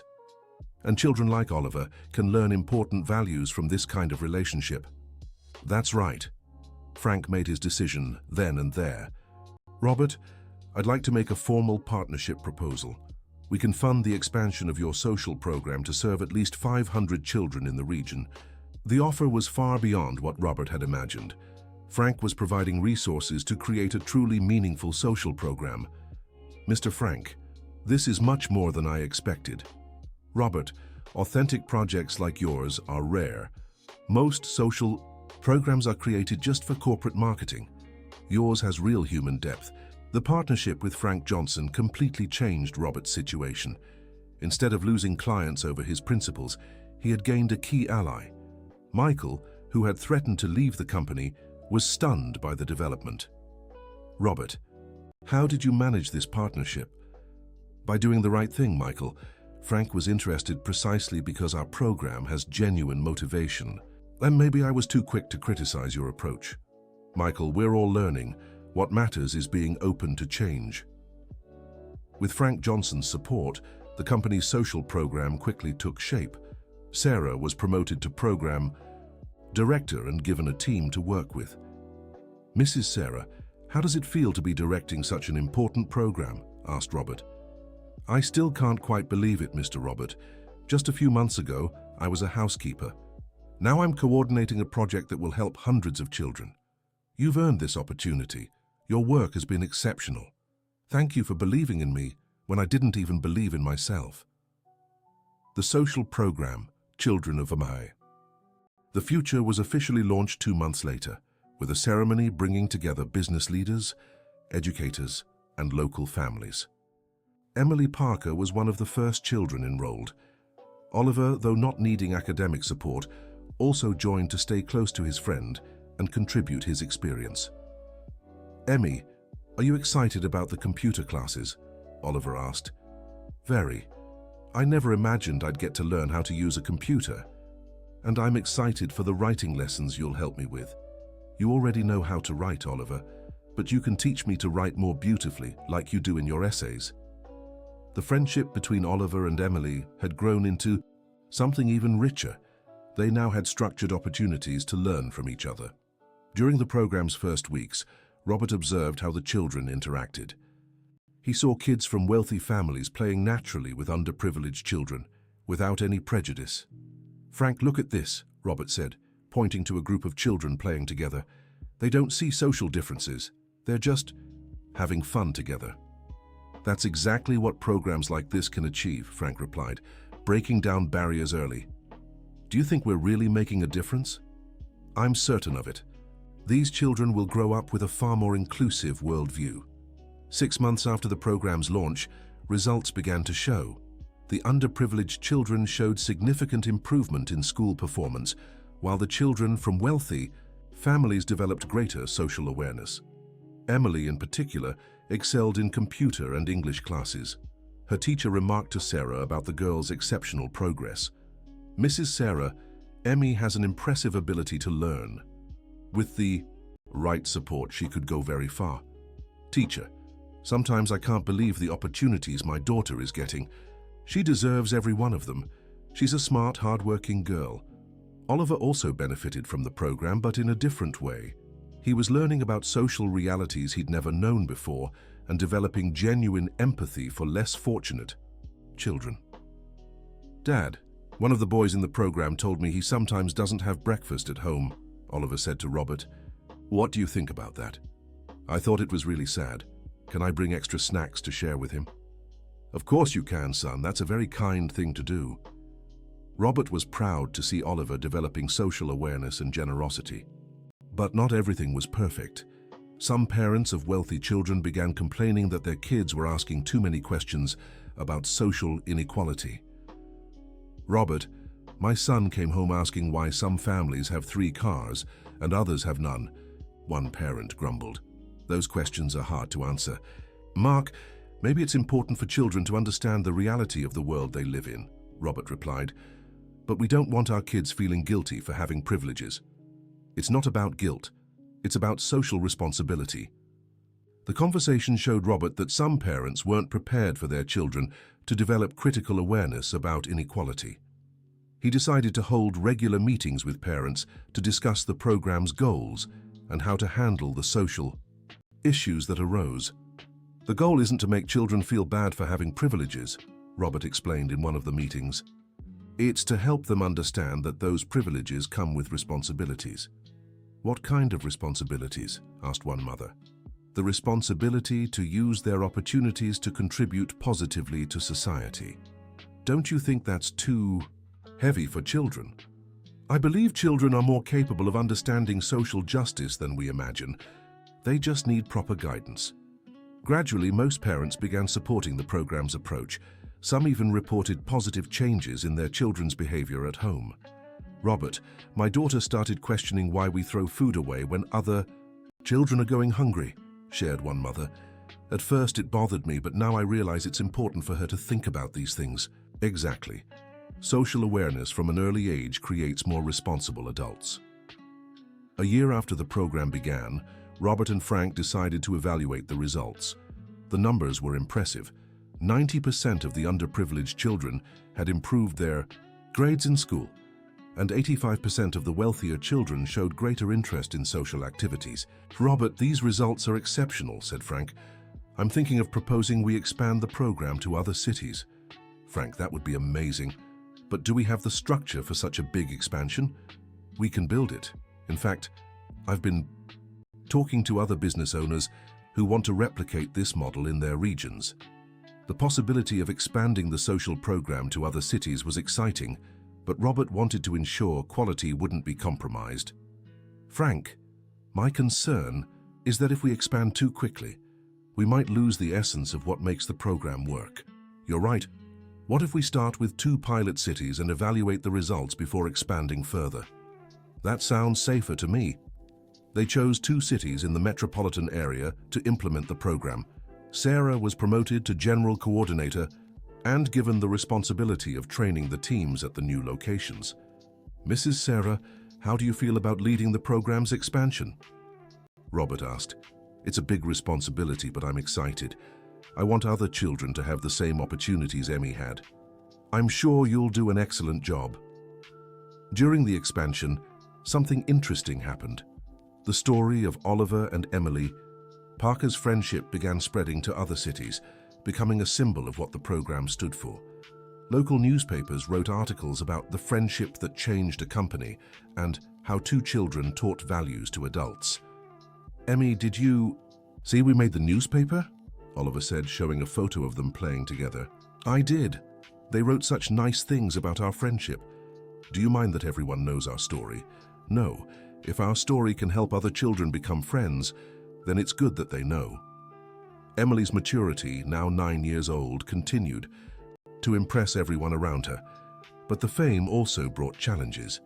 People began approaching Robert with partnership offers that had nothing to do with the program's social goals. Mr. Robert, our company wants to sponsor your program in exchange for using the children's images in our advertising, proposed one businessman. Thank you for your interest, but we don't use children for advertising purposes, Robert replied, firmly. But it would be a great way to promote the program. The program promotes itself through results, not by exploiting children's images. Robert had to learn to say no to offers that might bring money, but would compromise the program's principles. 2 years after it all began, the lives of everyone involved had changed significantly. Emily Parker was among the top students in her school and spoke English fluently. Oliver had developed an impressive social awareness and regularly proposed projects to help other children. "Dad, can I use part of my allowance to buy school supplies for the kids in the program?" asked Oliver. "Of course you can, son. But tell me why you want to do this." "Because I have a lot and some kids need help. It's only fair to share." Robert smiled, proud to see how his son had internalized the values of generosity and social justice.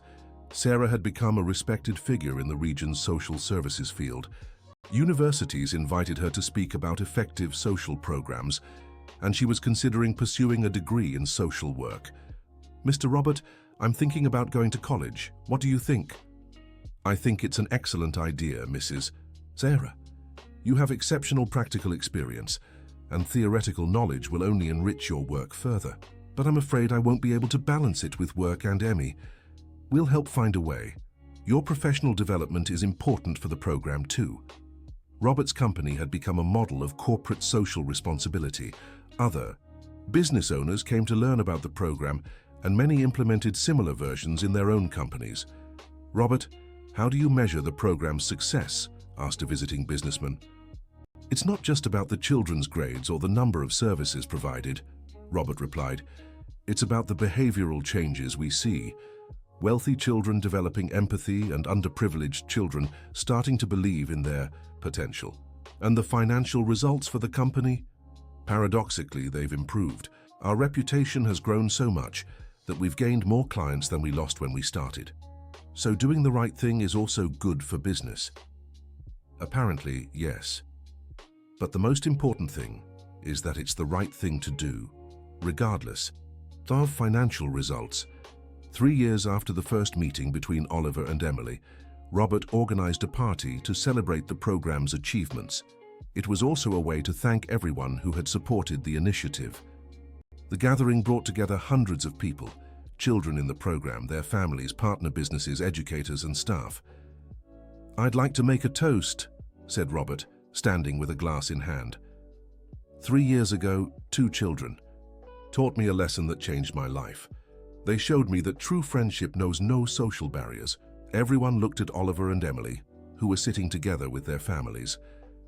"Emmy, you and your mother taught us about generosity, humility, and determination. Oliver, you taught me how important it is to stand by our convictions, even when it's hard."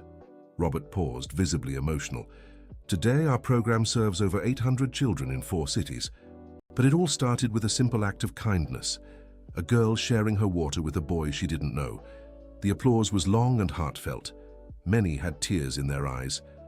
I'd like to call Emmy and Oliver up here to speak to you." The 2 children, now 6 and 10 years old respectively, stepped onto the small makeshift stage. "Hi everyone," said Emily, with the shyness that still defined her. "When I met Oliver, I just wanted to help him because he was thirsty. I never imagined it would turn into something this big." Oliver took the microphone. "Emmy taught me that being rich isn't about having lots of money. It's about having a generous heart and sharing with those in need," said Emily Parker.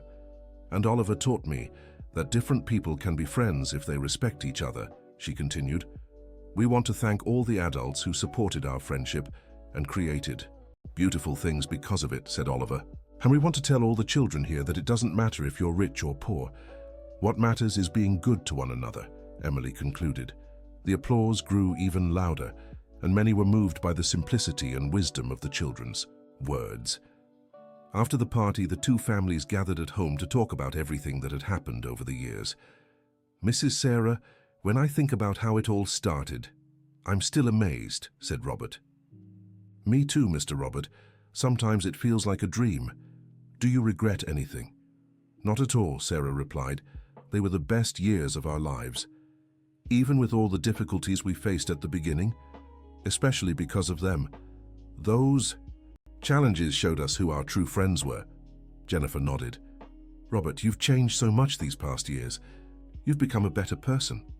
"We all have, and it was for the better." Oliver and Emily were in the backyard, playing as they always did. "Emmy, do you think we'll always be friends?" Oliver asked. "I think so. Our friendship has already been through so many hard things and stayed strong. And when we grow up, then we can help other kids like the adults helped us. Do you really want to be a teacher?" "I do. What about you? Will you work at your dad's company?" I want to work on social projects like our program. Maybe I can help more kids. It'd be great if we worked together in the future. That would be amazing. The two kept playing, unaware they were predicting their own future. 5 years passed. Emily, now 15, had become one of the top students. At the private school she attended on a scholarship from the social program. Oliver, 11, was in elementary school and already showed interest in continuing his father's social work. The Children of the Future program had expanded to 12 cities and served over 3,000 children. Sarah had graduated with a degree in social work and was recognized as one of the state's leading experts in educational social programs. "Emmy, have you decided what you want to study in college?" Oliver asked during a Sunday lunch that had become a tradition for the families. "I'm torn between education and psychology. I want to work with kids, but I'm not sure how yet." "Why not do both?" "Oliver, you can't do 2 degrees at the same time. But you could do one after the other. You're smart enough." The confidence Oliver always showed in Emily's abilities had been key in helping her believe in her own potential. "What about you, Oliver? Do you know what you want to study?" "I want to study business administration so I can improve my dad's program and create other social projects. It'd be amazing if we could work together again in the future. It'd be perfect." Robert watched their conversation with emotion. The friendship that had started with a simple act of kindness had turned into something that changed thousands of lives. "Frank," Robert said over the phone to his partner, "you can't imagine how happy it makes me to see these 2 kids planning their future." "Robert, you've created something very special. These kids are proof that your program really works. It wasn't just the program, it was their genuine friendship that showed the way, and now they want to keep that work going. It's the natural next step for the project." When Emily Parker turned 16, Robert and Jennifer wanted to throw her a special party. After all, she had practically become a daughter to them. "Emmy, what would you like for your birthday?" Jennifer asked. "Aunt Jennifer, I've already received far more than I deserve. I don't need anything else." "Everyone deserves to be spoiled on their birthday." "Well, could you donate the amount you'd spend on me to the program instead? That would be the best gift you could give me." Emily's answer even surprised Sarah, who was already used to her daughter's generosity. "Emmy, are you sure?" her mother asked. "Absolutely sure. My party will be with the family I love. That's already the best gift." Robert was moved by her request. "Emmy, you never cease to amaze us. Of course, we'll make the donation." "Thank you, Uncle Robert. You're the best family I could ever have." Emily's 16th birthday party was simple but heartfelt. Only the 2 families and a few close friends from the social program were present. During the celebration, Sarah gave a speech that touched everyone. "I want to thank God and all of you for my daughter becoming the wonderful person she is today. When she was 8 and shared her water with Oliver, I never imagined that simple act would change our lives forever." Sarah looked at Robert and Jennifer. "You welcomed us into your family and treated us as equals. That's rare in today's world." Then she turned to Emily. "My dear, you teach me every day about kindness, intelligence, and determination. I'm so proud of the person you've become." Emily hugged her mother. Both of them moved to tears. Oliver, now more mature at 12, also wanted to speak. "Emmy, you've changed my life in so many ways I can't even explain. You taught me to be a better person, showed me what true friendship is, and inspired me to help others." He paused, visibly emotional. "I promise I'll always be your friend, and we'll work together to help many more children." Oliver. "That's the most beautiful promise anyone's ever made to me," Emily replied. 2 years later, as Emily was applying to universities, she received an offer that left her conflicted. An American university offered her a full scholarship to study child psychology, a once-in-a-lifetime opportunity that could open incredible doors for her future. "Mom, I don't know what to do," Emily said, showing the acceptance letter. "My dear, this is a unique opportunity. You can't turn it down." "But it means being away from you, from Oliver, from everything we've built here." "Emmy, sometimes we need to step away temporarily so we can contribute even more later." Sarah, who had learned to see beyond the limitations poverty imposes, understood her daughter needed to aim even higher. When Emily told Oliver about the offer, he was sad, but supported her decision. "Emmy, you have to go. It's your chance to learn things that'll help you support even more children when you return. But I'll miss everyone so much.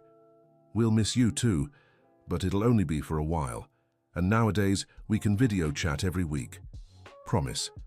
You won't forget me." "Emmy, how could I ever forget my best friend, the person who changed my life?" The decision to accept the scholarship was difficult, but Emily knew it was the right choice for her future and her ability to contribute to social causes. Robert and Jennifer insisted on helping with all the preparations for her trip. "Emmy, we consider you our daughter," Robert said. "And we want you to know our home will always be yours. Thank you, Uncle Robert. Your family to me in every way. And I want you to promise me one thing," Jennifer added. "What?" "That you'll take every opportunity that comes your way. You deserve the whole world." When the day came for Emily Parker's departure, the airport was full of people who wanted to say goodbye to her. Staff from the social program, children they served, educators, and of course her family. Oliver was the last to say farewell. "Emmy, I'm really going to miss you." "I'll miss you too, Oliver. Promise me you'll study hard and come back, even smarter." "I promise. And you promise you'll keep taking care of the program and helping the kids?" "I promise." The two hugged for a long time, knowing it was the end of an era in their lives, but also the beginning of a new chapter. During the 4 years Emily spent studying in the United States, she stayed in constant contact with her Brazilian family. She spoke with Oliver at least once a week and always kept up with everything happening in the social program. Oliver, now 16, had grown into a young man committed to social causes. He volunteered at the program on weekends and was already involved in administrative decisions. "Dad, I've been thinking about expanding the program to include kids aged 15 to 18, Oliver proposed during a meeting. "Interesting. What kind of support do you imagine for that age group?" "Career guidance, technical courses, college, prep. A lot of underprivileged kids are as smart as Emmy, but they don't know how to access higher education opportunities." Robert was impressed by his son's maturity. "Oliver, that's an excellent idea. Let's develop a pilot project." When he told Emily about the proposal over a video call, she was thrilled. "Oliver, that's an amazing idea. Kids that age really need that kind of support. I thought of it because of you. If it weren't for the social program, maybe you wouldn't have gotten that scholarship in the US. "That's true. And now we can help other kids have similar opportunities." "Exactly. When you come back, we can work on this together." The prospect of working together again excited them both. During her last year at university, Emily interned at an institution serving underprivileged children in New York. The experience inspired her even more to return to Brazil and expand the work she already knew. "Mom, I've learned so many new techniques. I can't wait to apply them in our program," Emily said during one of their conversations. "Sweetheart, I can't wait to see you putting everything you've learned into practice." "How are things?" "Over there." The program has grown a lot. Oliver has practically become co-director alongside your father, and he never stops coming up with new projects. He's always been creative. I'm sure he's doing amazing work. When Emily graduated with a degree in child psychology, specializing in social development, her Brazilian family made sure to travel to the US for the ceremony. "Emmy!" Oliver ran to hug her at the airport. "Oliver, you've grown so much. You're almost as tall as me now. You've changed too, you look like an American college girl. But I'm still the same on the inside." The reunion was emotional for everyone. Emily had become a confident, capable 22-year-old, but she still had the same warm and generous heart. During the graduation ceremony, when Emily stepped onto the stage to receive her diploma, her Brazilian family cried with pride. "Robert, look how far our girl has come," Jennifer said, moved. "It's incredible to think it all started with her." Offering water to Oliver, Robert replied, equally emotional. Back in Brazil, Emily was eager to apply everything she'd learned to the social program. But when she arrived, she discovered some things had changed in unexpected ways. "Emmy, I need to tell you some things that happened while you were away." said Oliver during a walk through the neighborhood where they first met. What kind of things? My dad is facing some financial trouble. The company isn't doing too well. Emily stopped walking, concerned. Serious trouble? Pretty serious. Some investors backed out, a few contracts were cancelled. Dad's trying to keep the social program running, but it's tough. And why did this happen? Oliver hesitated before answering. Part of it was the economy, but part of it was because of us. What do you mean, because of us? Our story became too well known. Some conservative business owners started avoiding working with Dad because they think he's too radical on social issues. Emily's stomach tightened. Even after all these years, her friendship with Oliver was still causing problems. Oliver, maybe I shouldn't have come back. Maybe my presence is just making things worse. Don't say that, Emmy. Dad would never give up the program or our friendship because of money. But if the company goes under, he won't have a choice. Emily's worry was justified. Robert was truly facing serious financial difficulties, and the social program was draining resources the company no longer had. That night, Emily talked to her mother about the situation. Mom, I feel guilty. If I hadn't met Oliver, none of this would be happening. Emmy, don't talk nonsense. You two have done beautiful things together. The problem isn't your friendship, it's other people's prejudice. But the result is the same. Uncle Robert could lose everything. Sweetheart, Mr. Robert is a smart man. He'll find a solution. But Sarah was also worried. There were rumors that if Robert's company failed, the social program would have to shut down, and she'd lose the job she loved so much. The following week, Robert called Emily for a serious talk. Emmy, I need to be honest with you about the company's situation. Oliver already told me some things, Uncle Robert. Then you know we're going through hard times. What you might not know is that some creditors are demanding I cut costs, including the social program. Emily felt tears forming in her eyes. Is the program ending? I'm fighting to prevent that, but I might not have a choice. Uncle Robert, I can work for free. You don't have to pay me. Emmy, that wouldn't solve the problem. The program costs much more than salaries. Then what can we do? Robert sighed, visibly tired. I'm looking for new investors, trying to diversify the business.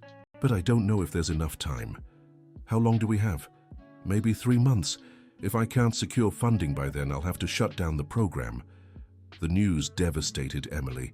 She had returned from the United States full of plans and dreams, only to find everything they'd built was at risk. Over the next few days, she barely slept, thinking of possible solutions. Then, she had an idea that might work, but it was risky. Oliver, do you remember that businessman Frank Johnson who helped at the start of the program? I do. Why? Didn't he once say he knew other business owners interested in social responsibility? He did. But Dad already tried contacting some investors. But what if we put together a different kind of presentation, showing the real results of the program with stories of the kids we've helped? Oliver considered the idea. It could work, but where would we get the resources to? Organize something like that? Leave that to me. I learned a few things in the US about social marketing. Emily Parker began working day and night on a presentation that would show the real impact of the social program. She contacted former participants, collected testimonials, organized data, and created an impressive visual project. But when she showed the results to Robert, he grew concerned. Emmy, this is incredible, but we don't have the money to organize an event to present it. Uncle Robert, what if we did something simple, right in our own community? What do you mean? How about we organize a presentation at the municipal school gym? We invite local business owners, show them the work we do, and let them see the results for themselves. The idea was simple yet powerful. Instead of trying to impress with an expensive event, they would showcase the program's authenticity. It could work, Robert said, starting to feel excited. But it's risky. If it doesn't go well, it might be our last chance. Then we'll make sure it works. Emily took charge of organizing the event with help from Oliver and Sarah. They had exactly 6 weeks to prepare everything. The first task was getting important business leaders to attend. Emily used every connection she had made during her studies in the United States and asked Frank Johnson to help with the invitations. Frank, I know it's a lot to ask, But we need influential people to see what our program really does, Emily explained during a phone call. Emily, I'll do what I can. Your story has always inspired me, and it would be a shame to see the program end. Thank you. It means so much to us. Meanwhile, Oliver rallied all the children and young people who had participated in the program over the years. He wanted them to share their own stories. Everyone, do you want to help save the program that's done so much for us? Oliver asked during a meeting with former participants. Of course, they replied in unison.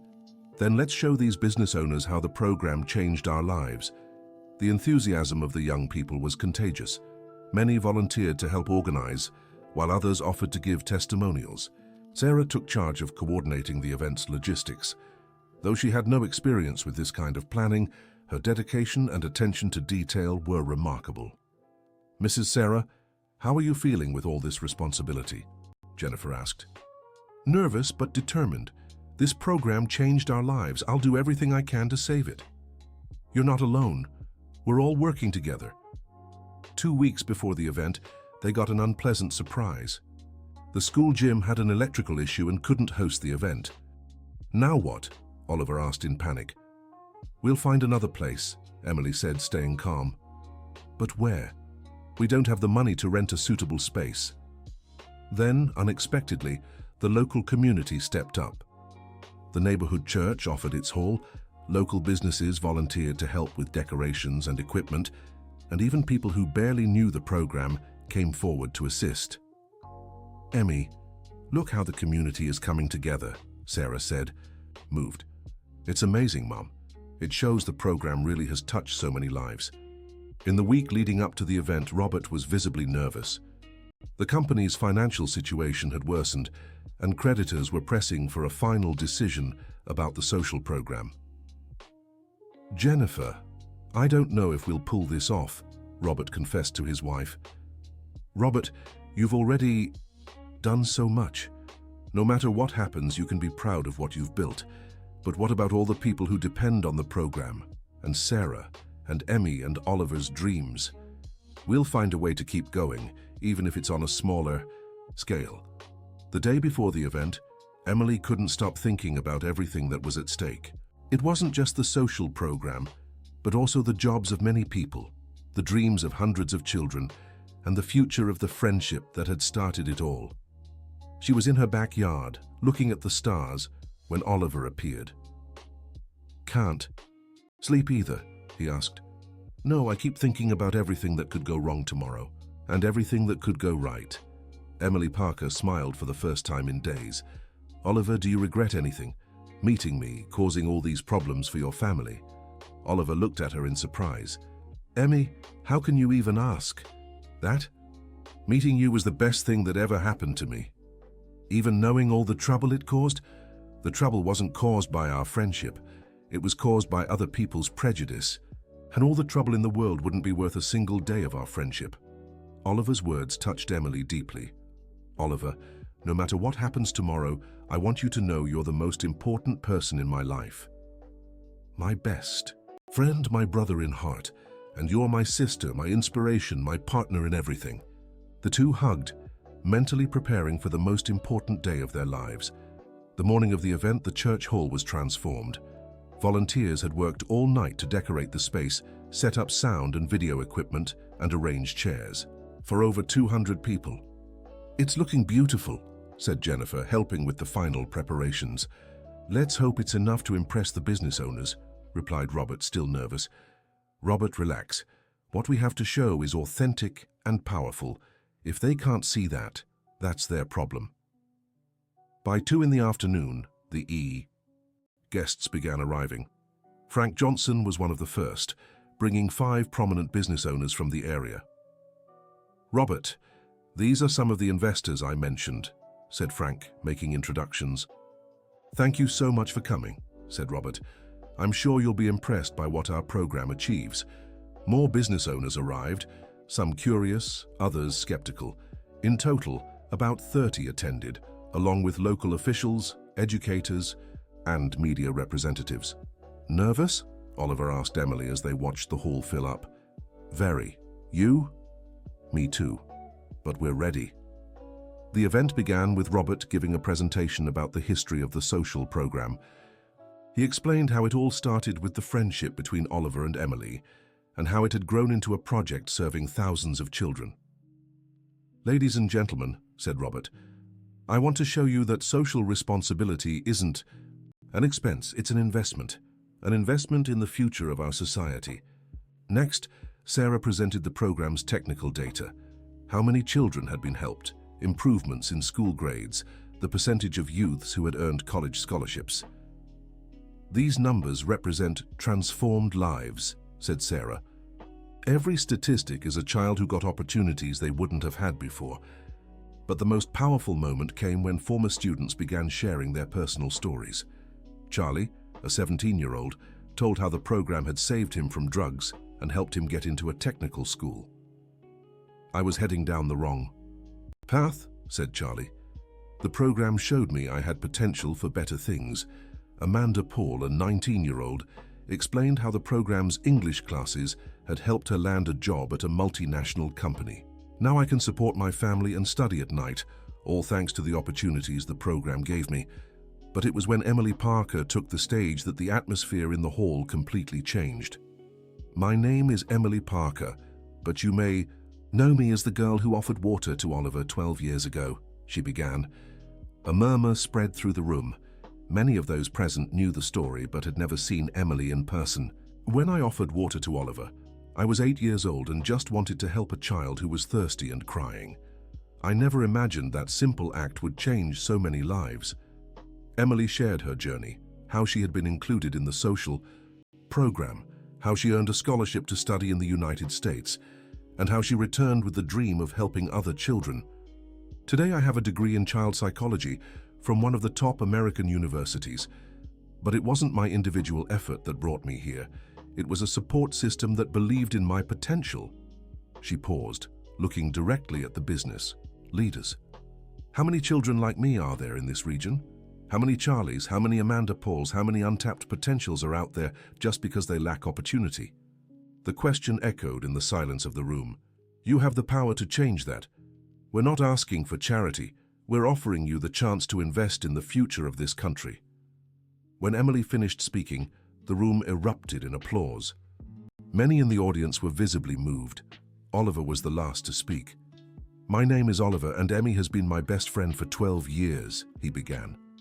"When I met Emmy, I was just a privileged kid who knew nothing about the real world. She taught me about generosity, humility, and social justice." Oliver shared how his friendship with Emily had shaped his worldview and values. "Today, I know my privileges come with responsibilities, the responsibility to use my opportunities to create opportunities for others." He looked at the business leaders. "All of you here have privileges like mine. The question is, what will you do with them?" After the presentations, the attendees were invited to a coffee break where they could speak informally with the young people in the program. Robert watched the conversations nervously, trying to gauge reactions. Frank Johnson approached him. "Robert, that was an exceptional presentation. I've never seen anything so authentic." "Thank you, Frank. We hope it's enough. Listen, I can't speak for everyone, but personally, I'm increasing my contribution to the program." Frank's statement lifted Robert's spirits, but he knew much more support was needed. Then something unexpected happened during the coffee break. The business leaders began organizing spontaneously to discuss how they could help. "Why don't we form a consortium?" one suggested. "Each company contributes a monthly amount and we share the costs." "Great idea," another agreed. "That way the risk is spread and the program becomes more sustainable." Robert watched in disbelief. They weren't just interested in helping, they were coming up with solutions he'd never even considered. Emily and Oliver observed from a distance. "I think we did it," Oliver whispered. "I don't want to get my hopes up," Emily replied, though her voice trembled with emotion. By the end of the event, 12 business leaders had formally committed to forming a consortium to support the social program.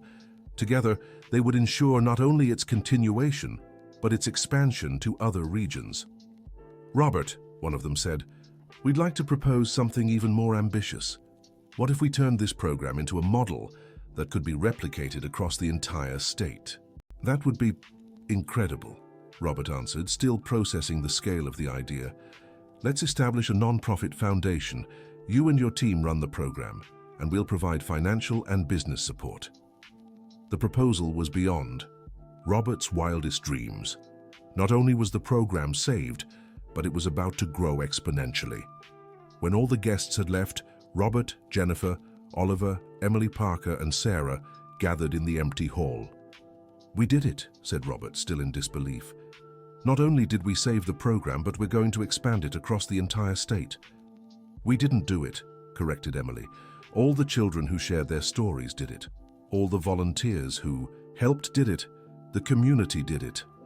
"Emmy's right," agreed Oliver. "Today showed that when people come together for a just cause, amazing things happen." Sarah was crying with emotion. "To think it all started with the two of you meeting on that dusty street." "And look where we are now," said Jennifer. "A statewide foundation, hundreds of business owners involved, thousands of children benefiting." But Robert was thoughtful. "Do you know what impresses me most about this whole story?" "What?" they all asked. "That in the end, people weren't interested in our numbers or strategies. They were interested in the human stories, in the authenticity of the transformations." "That's what I've always tried to say," Emily remarked. "People connect with people, not with abstract projects." 3 months later, the Children of the Future Foundation was officially established. Robert was named Executive Director, Sarah as Program Director, and Emily as Psychosocial Development Coordinator. Oliver, though still underage, was included as the Foundation's Youth Advisor. The Foundation's headquarters were set up in a new, modern and welcoming building located between the upscale neighborhood where Oliver lived and the outskirts, where Emily had grown up, a symbolic location representing the bridge between different worlds. On the day of the official inauguration, hundreds of people attended. Children served by the program, their families, partner business owners, local authorities, and the media. "Today, we're not just opening a building," Robert said during his speech. "We're celebrating proof that social differences can be overcome when there's a genuine will to build bridges." Emily, now 23, was radiant on her first official day as coordinator. "Mom, can you believe I'm working at a foundation that carries my name?" she said to Sarah. "Sweetheart, the foundation actually carries the name of what you represent, the future of children." Oliver, 19 and studying business administration, split his time between university and work at the foundation. "Emmy, do you remember when we were little and dreamed of working together someday?" "I remember perfectly, and here we are. Sometimes it feels like just yesterday we met on that street. To me, it feels like we've known each other a lifetime." In the Foundation's first few months of operation, they served more children than in all the previous years combined. The model Robert had created and Emily had refined was working exceptionally well, but not everything was smooth sailing. With growth came greater visibility, and with greater visibility came new criticisms and challenges. Some conservative politicians began questioning the Foundation's model, claiming it was indoctrinating poor children with progressive ideas. "Robert, did you see Councilman Miller's statements about our work?" Sarah asked, showing a newspaper article. "I did. He's saying we teach children to question the social order." "And isn't that exactly what we do?" Emily asked. "Of course it is," Robert replied. "We question an unjust social order that denies opportunities to smart, hardworking children." "But these criticisms could affect our political support," Sarah worried. "Sarah, if we rely on political support, we'll always be at the mercy of changing administrations. Our strength lies in the support of civil society." Sarah's concern was legitimate. Some politicians were trying to create bureaucratic hurdles for the Foundation, questioning its permits and demanding excessive audits. "Oliver, what do you think about this political pressure?" asked Emily Parker. "I think it shows we're bothering the people we're meant to bother," Oliver replied. "If we were doing superficial work, no one would care about us." "But it could be dangerous for the Foundation." "It could. But what's the alternative? Do mediocre work just to avoid ruffling feathers?" Oliver's response showed how much he had matured and developed strong convictions about social justice. The political pressure intensified when Councilman Miller proposed a municipal law requiring pre-approval of educational content for all foundations. "This is pure and simple censorship," Robert said during an emergency team meeting. "What can we do?" Sarah asked. "We'll do what we've always done, show society the real work we do and let them judge." Emily had an idea. What if we organized an open house? Invite the whole community, including our critics, to see our work up close. "Brilliant idea," Oliver agreed. "Full transparency has always been our strength." Transparency Day was scheduled for a Saturday morning. They formally invited Councilman Miller, all the program's critics, and the general community. "Gentlemen, critics," Robert said at the event's opening, "welcome. We want you to see exactly what we do here and draw your own conclusions." Councilman Miller attended, visibly uncomfortable, accompanied by some aides. During the tour, he observed children from different social backgrounds studying together, participating in collaborative projects, and developing technical and social skills. "Councilman, would you like to speak with some of our children?" Emily offered. Of course.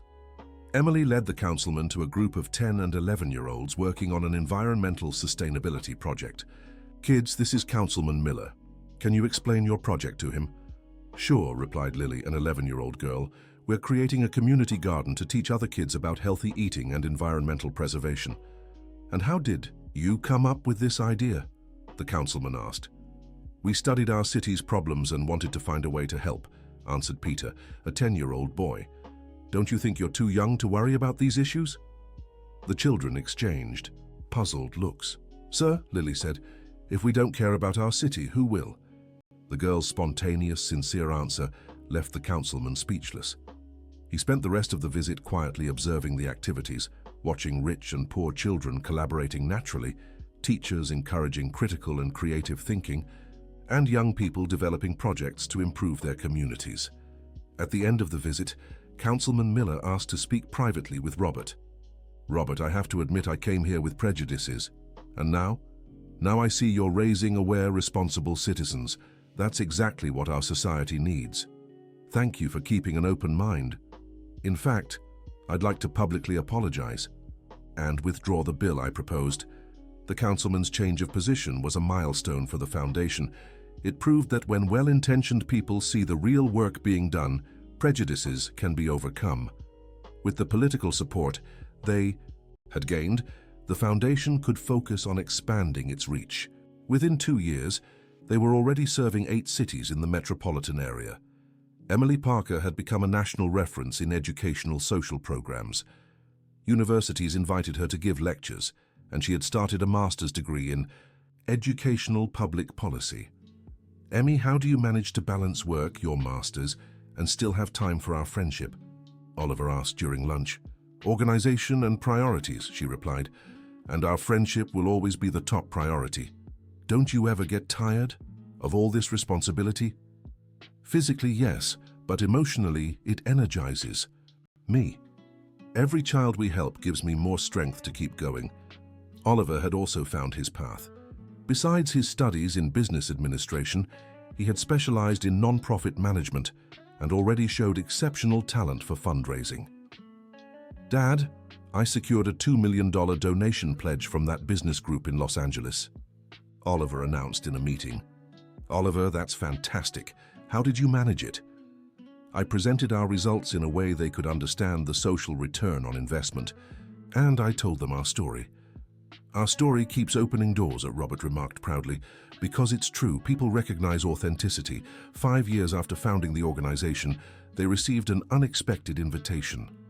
The Department of Education wanted them to develop a national pilot project based on the Children of the Future model.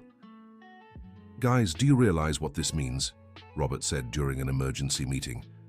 "They want to take our model nationwide." "Robert, this is amazing, but also scary," Sarah replied. "Do we have the capacity for something this big?" "Not alone, but we can build a network of partners to replicate our methodology."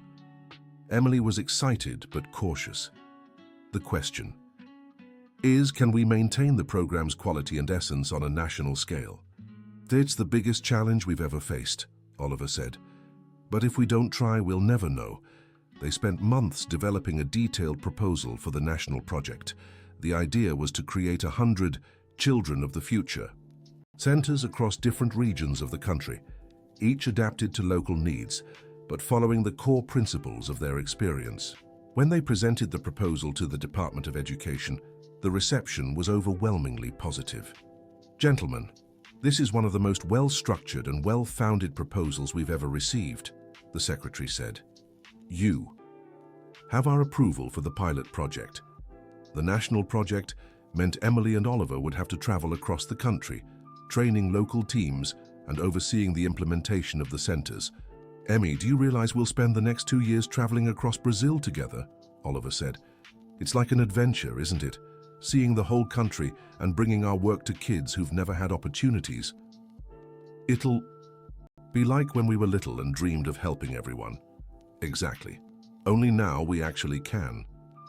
The national project began in the southeast. Emily and Oliver spent 3 months in each state, training local educators and establishing partnerships with business leaders and municipal governments.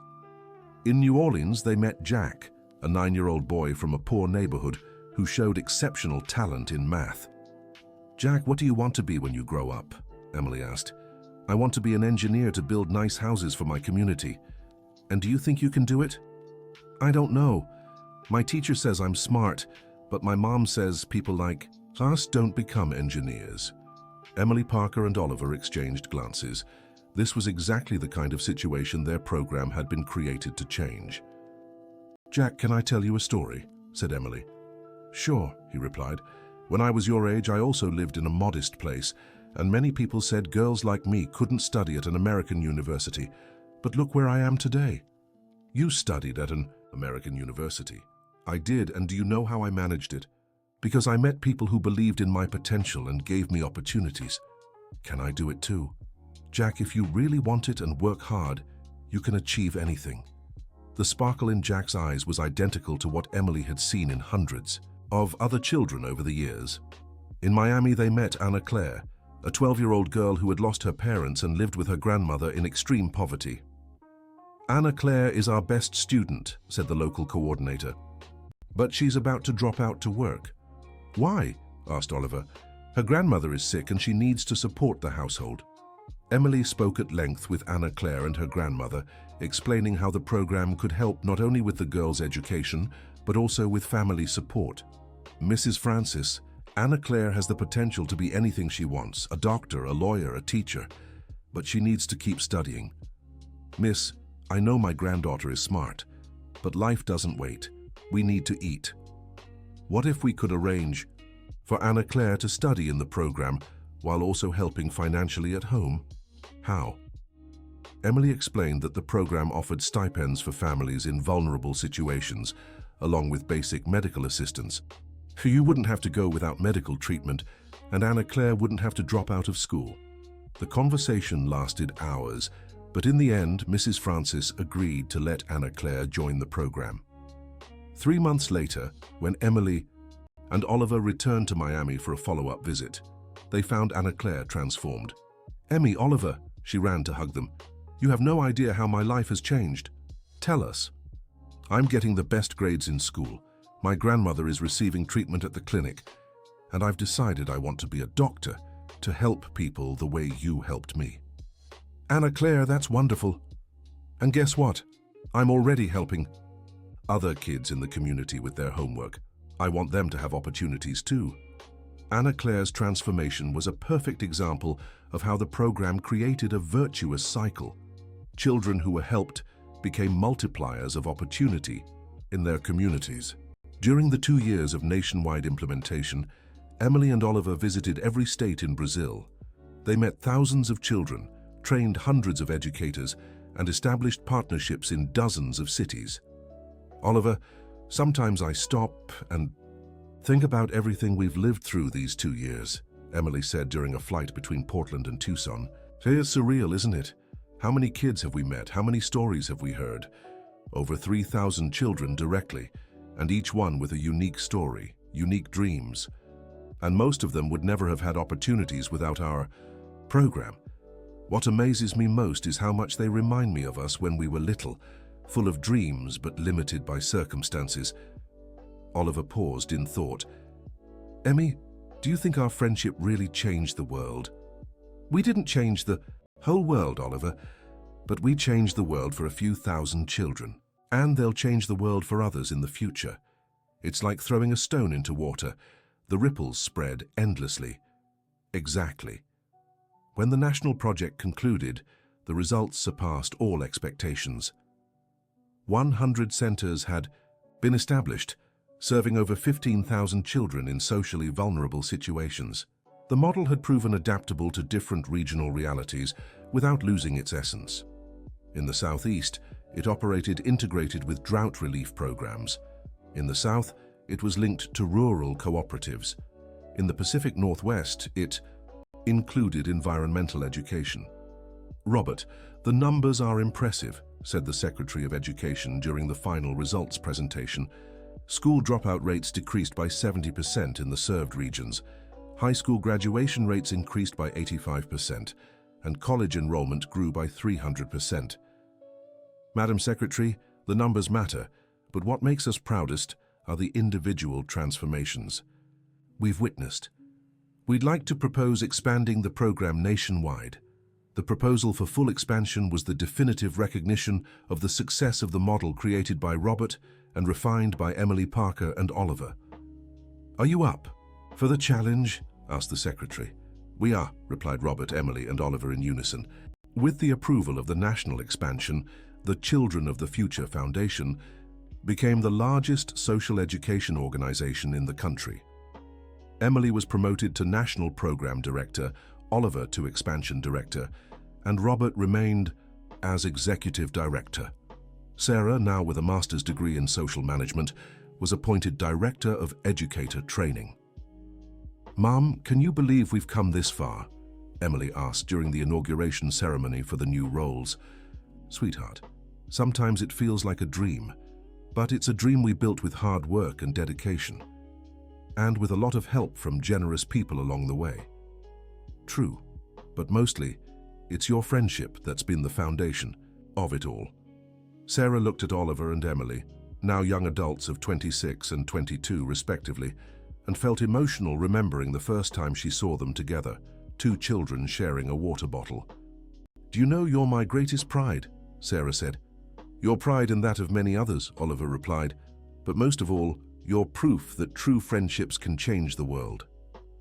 10 years after that first meeting on the dusty street, Emily and Oliver stood in the same spot, now transformed into a beautiful, well-kept square. Oliver, do you remember exactly where we were when we met? Emily asked. I do, it was right there on that corner. You came running with a water bottle in your hand, and you were crying, all red from the heat. If someone had told me that day this meeting would change the lives of 15,000 children, I'd never have believed it. Neither would I. I just wanted to help a thirsty boy. They walked to the exact corner where they'd met. Emmy, can I ask you something? Of course. Do you regret anything? Sharing your water with me that day? Emily looked at Oliver in surprise. Oliver, how can you even ask that? I just think sometimes about all the responsibility that's fallen on our shoulders. You could have had a simpler, quieter life.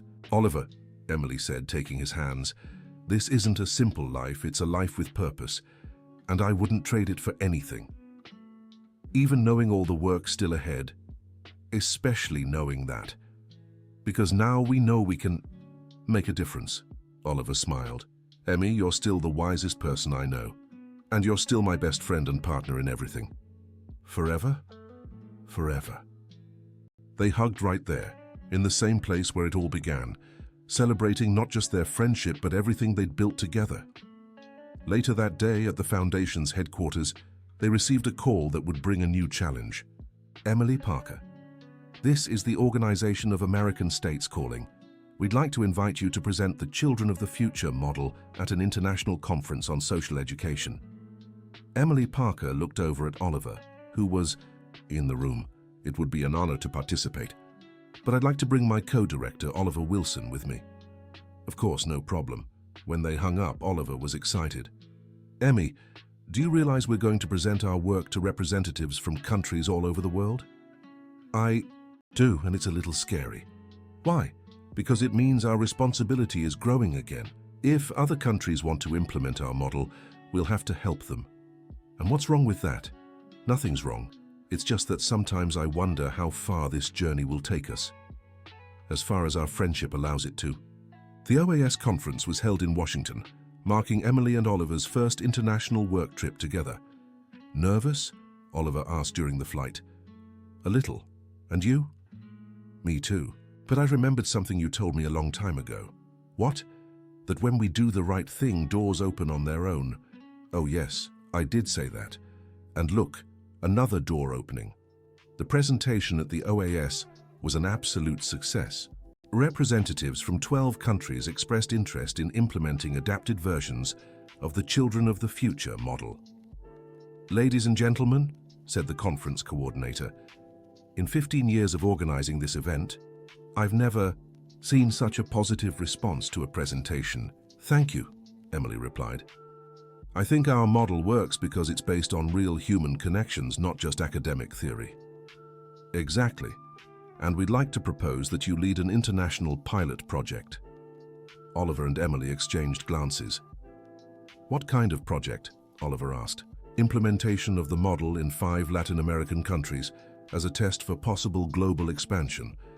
The proposal was too ambitious to refuse, but also daunting in scale. We need to discuss this with our team in Brazil, Emily said. This decision affects a lot of people. Of course, we'll expect your answer in 2 weeks. On the flight back to Brazil, Emily and Oliver talked at length about the proposal. Oliver, do you think we're ready for an international challenge? Honestly, I don't know, but I do know if we don't try, we'll never discover our limits. And if we fail, we could damage our reputation and maybe even hurt the program. In Brazil. Emmy, when you offered me water on that street, did you know it would work out? Of course not, I just wanted to help. Exactly. And look where we are now. Sometimes we have to make decisions with our hearts, not our heads. You want to accept the proposal. I do, and you? Emily was silent for a long time. I do, too, but I worry about the responsibility. Emmy, we've never been alone. We've always had our family, our team, our community. That won't change. You're right. When they arrived in Brazil, they presented the proposal to Robert, Sarah, and the entire foundation team. Everyone. Do you think we're ready for an international challenge? Robert asked. The question isn't whether we're ready, Sarah replied. The question is whether we believe our model can help children in other countries. And I believe it can, said Jennifer, who was now actively involved in the foundation as volunteer coordinator. I believe it too, agreed Frank Johnson, who had become the foundation's board president. So should we accept? Oliver asked. Let's accept. They all answered in unison. The international implementation of the Children of the Future project began in Mexico, followed by Colombia, Peru, Argentina, and Chile. Emily Parker and Oliver spent the next 2 years traveling between these countries, adapting the model to different cultures and socio-economic realities. In Mexico, they worked with indigenous communities, integrating local traditions into the educational program. In Colombia, they focused on areas affected by armed conflict, helping traumatized children regain hope for the future. In Peru, they developed specific programs for children in rural Andean communities. In Argentina, they worked with immigrants and refugees, building cultural bridges through education. In Chile, they partnered with universities to create a training program for social educators. Emmy, do you realize our friendship has now touched the lives of children in 6 countries? Oliver said during a visit to Santiago. It's surreal, isn't it? Sometimes I still feel like that 8-year-old girl offering water to a stranger. And I still feel like that scared, lost boy who found a true friend. Oliver, can I confess something? Of course. Sometimes I'm afraid all this success might change our friendship. How so? That we'll get so busy with projects and responsibilities that we forget to just be friends. Oliver stopped walking and looked seriously at Emily. Emmy, our friendship is the foundation of everything we've built. If it changes, everything else crumbles. Are you sure? Absolutely sure. I promise, no matter where our work takes. Curse, our friendship will always come first. I promise the same. Then let's make a pact. What kind of pact? Once a month, no matter where we are in the world, we meet in person. Even if it's just for a few hours. What if we're on different continents? Then one of us flies to the other. Our friendship is worth any plane ticket. Deal.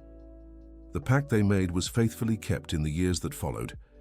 Even during the busiest periods, they always found time to be together and talk about their personal lives, not just work. 5 years after the international expansion began, the project had been implemented in 15 countries. Over 100,000 children were being directly supported, and the model was being informally replicated in dozens of other locations. Emily, now 31, had become a global reference in social education. Oliver, 27, was recognized as one of the most influential young leaders in Latin America. But what made them proudest wasn't the awards or recognition they received. It was the letters that regularly arrived from children and young people whose lives had been transformed by the program. Oliver, look at this letter that came today, Emily said, holding up a handwritten page. Where's it from? Mexico. It's from a 15-year-old girl named Hope. Emily read aloud. Dear Emmy and dear Oliver, my name is Hope, and I want to tell you how the program changed my life. 3 years ago, I lived in a very poor community and thought I'd never go to college. Now I'm in my last year of high school and have already been accepted into medical school. I want to be a doctor to help children the way you helped me. Thank you for showing me dreams can come true when we find people who believe in us. With love, Hope. Emmy, letters like this remind me why we do all this, Oliver said, visibly moved. For me too. Every child we help makes all the challenges worth it. And to think it all started with you offering me water. Oliver, stop saying that, Emily laughed. You say that every week. Because it still amazes me. The simplicity of that first gesture and the magnitude of what followed. Perhaps that's the most important lesson we've learned. Small acts of kindness can have enormous consequences. And true friendships can move mountains. That same year, they received an invitation that deeply moved them. The public school, where Emily Parker had studied, wanted to honor them in a special ceremony. You are our most distinguished students, said the principal. We want other children to see that it's possible to dream big and achieve. The ceremony was held in the same gym where they had presented the program to save the foundation years earlier. But now the audience consisted of hundreds of school children and their families. Kids, Emily said during her speech, I want you to know that each of you has the potential for incredible things. Don't let anyone tell you that you can't achieve something because you were born here or because your families are humble. I was born in this neighborhood, Oliver continued, and so was Emmy. But that didn't stop us from dreaming big and working hard to make those dreams come true. The most important thing, Emily added, is that you're good to one another. Help those in need just like people did for me when I was little. And always remember, Oliver concluded, true friendships are the most valuable treasure you can have in life. When they finished speaking, a girl about 8 years old raised her hand. Can I ask a question? Of course, Emily replied. How did you know you'd be friends forever? Emily and Oliver smiled. We didn't, Emily answered. True friendship isn't something you plan. It happens when you meet someone with a heart as good as yours. And how do you choose to be friends with someone? Another boy asked. You don't choose, Oliver said. You just act with kindness like Emmy did when she offered me water. If the other person is good too, friendship happens naturally. What if the person is different from you? A third child asked. Even better, Emily replied. Different. People teach us new things. Oliver taught me about his world and I taught him about mine. We both became better people because of it. The children's questions continued for another hour. It was clear they were fascinated by the story of how a simple friendship had grown into something so significant. At the end of the ceremony, the same girl who had asked the first question approached Emily. Miss, can I give you something? Of course, sweetheart. The girl handed her a drawing she had made during the presentation. It showed two children sharing a water bottle with a big heart between them. "Thank you so much," Emily said, touched. "It's the most beautiful drawing I've ever received. It's you and Oliver when you were little. I want to be like you when I grow up." "How so?" "I want to help other kids and have a true friend like you do." "I'm sure you will," Emily said, hugging the girl. As they left the school, Emily held the drawing as if it were the most precious prize in the world. "Oliver, look at this. A new generation already understands the message.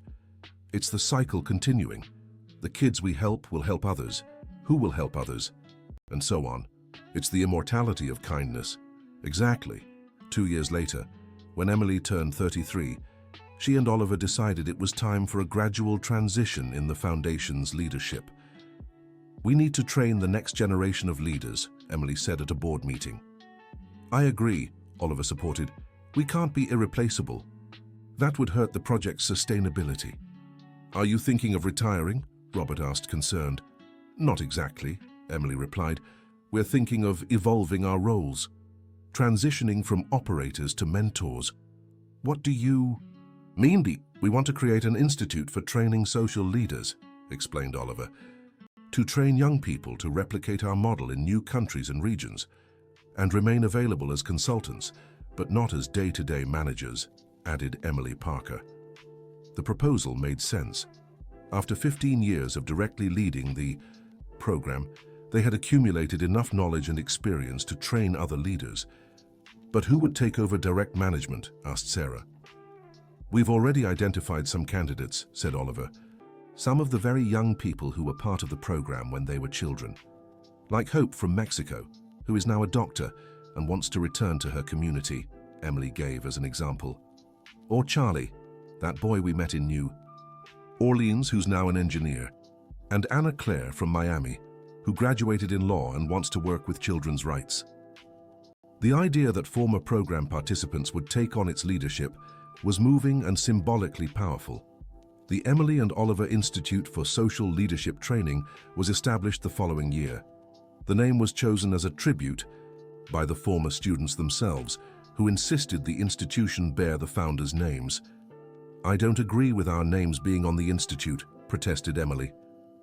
"Neither do I," Oliver supported. "It doesn't align with our values of humility."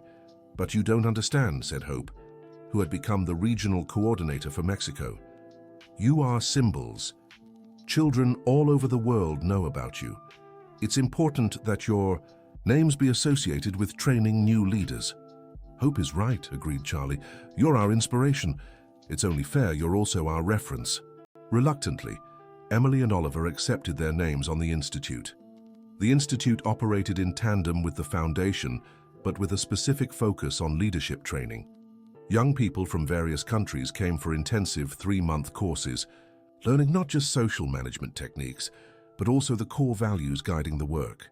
"What do you think is most important to teach these young people?" asked Robert during the planning of the first course. "Authenticity," Emily answered immediately. "Compassion," said Oliver.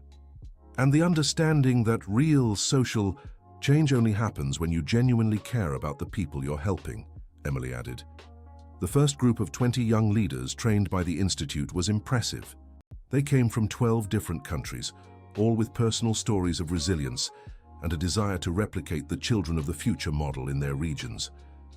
During the graduation ceremony, Emily and Oliver were moved to see how these young people had absorbed not just the techniques, but above all the program's values. "You are now ambassadors of hope in your countries," Emily said in her speech. "Always remember that every child you help could become someone who changes the world. And never forget," Oliver added, "that small acts of kindness can have enormous consequences, like a girl offering water to a stranger." After the ceremony, as they watched the graduates excitedly discussing their future plans, Emily and Oliver reflected on everything they had built. "Oliver, are you happy with this transition?" "Very happy. Seeing these young people take on leadership gives me hope our work will continue long beyond us. For me too. And now we'll have more time to dedicate to our personal friendship." "That's exactly what I was thinking. It's been years since we took a trip together just for fun. Where would you like to go?" "Actually, I'd like to go back to that street where we first met." spending an entire day there, talking with the children, playing, remembering how it all began. Oliver, that's the most perfect idea you've ever had, and that's exactly what they did the following month. They spent a whole Saturday in the neighborhood where they'd met, playing with the local children, chatting with longtime residents, and reminiscing about every detail of their story. "Grandma Betty!" Emily Parker exclaimed when she spotted her former neighbor, now in her 80s. "Emmy, my girl, look how you've grown and become so important." "I'm not important, Grandma Betty. I'm just someone who was very lucky to find good friends." "And is this Oliver?" the older woman asked, looking at the 29-year-old. "Yes, it's me, Grandma Betty. Do you remember me?" "How could I forget? You were that little blonde boy who used to come play in this neighborhood. Your mother was a bit worried at first. You remember everything." "Of course I do, and I also remember the stir you two caused. Everyone saying rich and poor didn't mix." "And what did you think?" Emily asked. "I always said the heart knows no social class, and you proved me right." As they spoke with Grandma Betty, other neighbors began gathering around. Many had followed Emily and Oliver's story from the very beginning. "You're our community's pride," said Mr. Anthony, owner of the small local market. "You showed us we can dream big without forgetting where we came from. And you've stayed humble," added Mrs. Rose. "You come here, talk to everyone, never acted stuck up." "This place is our home," Oliver replied. "It's where our friendship began. We'll never forget that." By late afternoon, as they prepared to leave, a girl of about 8 shyly approached Emily. "Miss, is it true you gave him water when you were little?" "Yes, it's true." "Why did you do that?" "Because he was thirsty and crying. It was the right thing to do. My mom said because of that you became famous all over the world. We didn't become famous because of that. We became friends because of that. The fame came later, when others saw our friendship had created beautiful things." "And are you still friends?" "We're best friends," Oliver answered. "Forever. When I grow up, I want a friend like that too." "I'm sure you'll have one," Emily said. "But remember, to have a true friend, you must be a true friend." "What do you mean?" "Be kind to other children, help those in need, share what you have. Treat everyone with care, no matter how different they are." "Can I hug you?" "Of course." The girl hugged them tightly, as if absorbing some of the magic of their friendship. When they finally said goodbye to the neighborhood, Emily and Oliver were deeply moved and renewed. "Oliver, today was therapeutic for me," Emily said on their way back. "For me too. It reminded me of our roots and what truly matters." "You know what touched me most?" "What?" "Seeing how the people here still see us as we've always been. 2 kids who became friends. Everything else is just a result of that." "That's true, and it makes me realize something important." "What?" "No matter how many countries we visit or how many children we help, our core remains the same. 2 friends who care for each other and want to do good." "Oliver, that's the most beautiful thing you've ever said." 3 years later, when the Children of the Future Foundation celebrated its 20th anniversary, a grand celebration was held. Representatives from 25 countries where the program had been implemented came to the United States for the event. Even more impressive, hundreds of young people who had been helped by the program over the years made sure to attend to personally thank Emily Parker and Oliver. "Emmy, Oliver, you have no idea what it means to be here today," said Hope, now a respected doctor and coordinator of social programs in Mexico. "For us, it's also emotional to see you all fulfilled and happy," replied Emily. "We want to pay a special tribute to you," said Charlie, who had become the Secretary of Education for New Orleans. "What kind of tribute?" asked Oliver. "We created a song, all of us together. It tells your story and the story of the program." The song the former students presented was simple and moving. It spoke of a girl who offered water to a boy, how that friendship grew and became hope for thousands of children around the world. When the song ended, there wasn't a dry eye in the room. Robert, Jennifer, Sarah, Frank Johnson, and so many others who had been part of the journey from the beginning were visibly moved. "Everyone," said Robert, taking the microphone, 20 years ago, 2 children taught me that true friendship knows no barriers. Today, I see how that lesson has multiplied across the world. As Oliver's father," he continued, "I can say my greatest pride isn't the awards he's received or the international recognition, It's the person of character he's become. And as Emmy's mother, said Sarah, also emotional, I want to thank everyone who believed in my daughter's potential and helped her get where she is.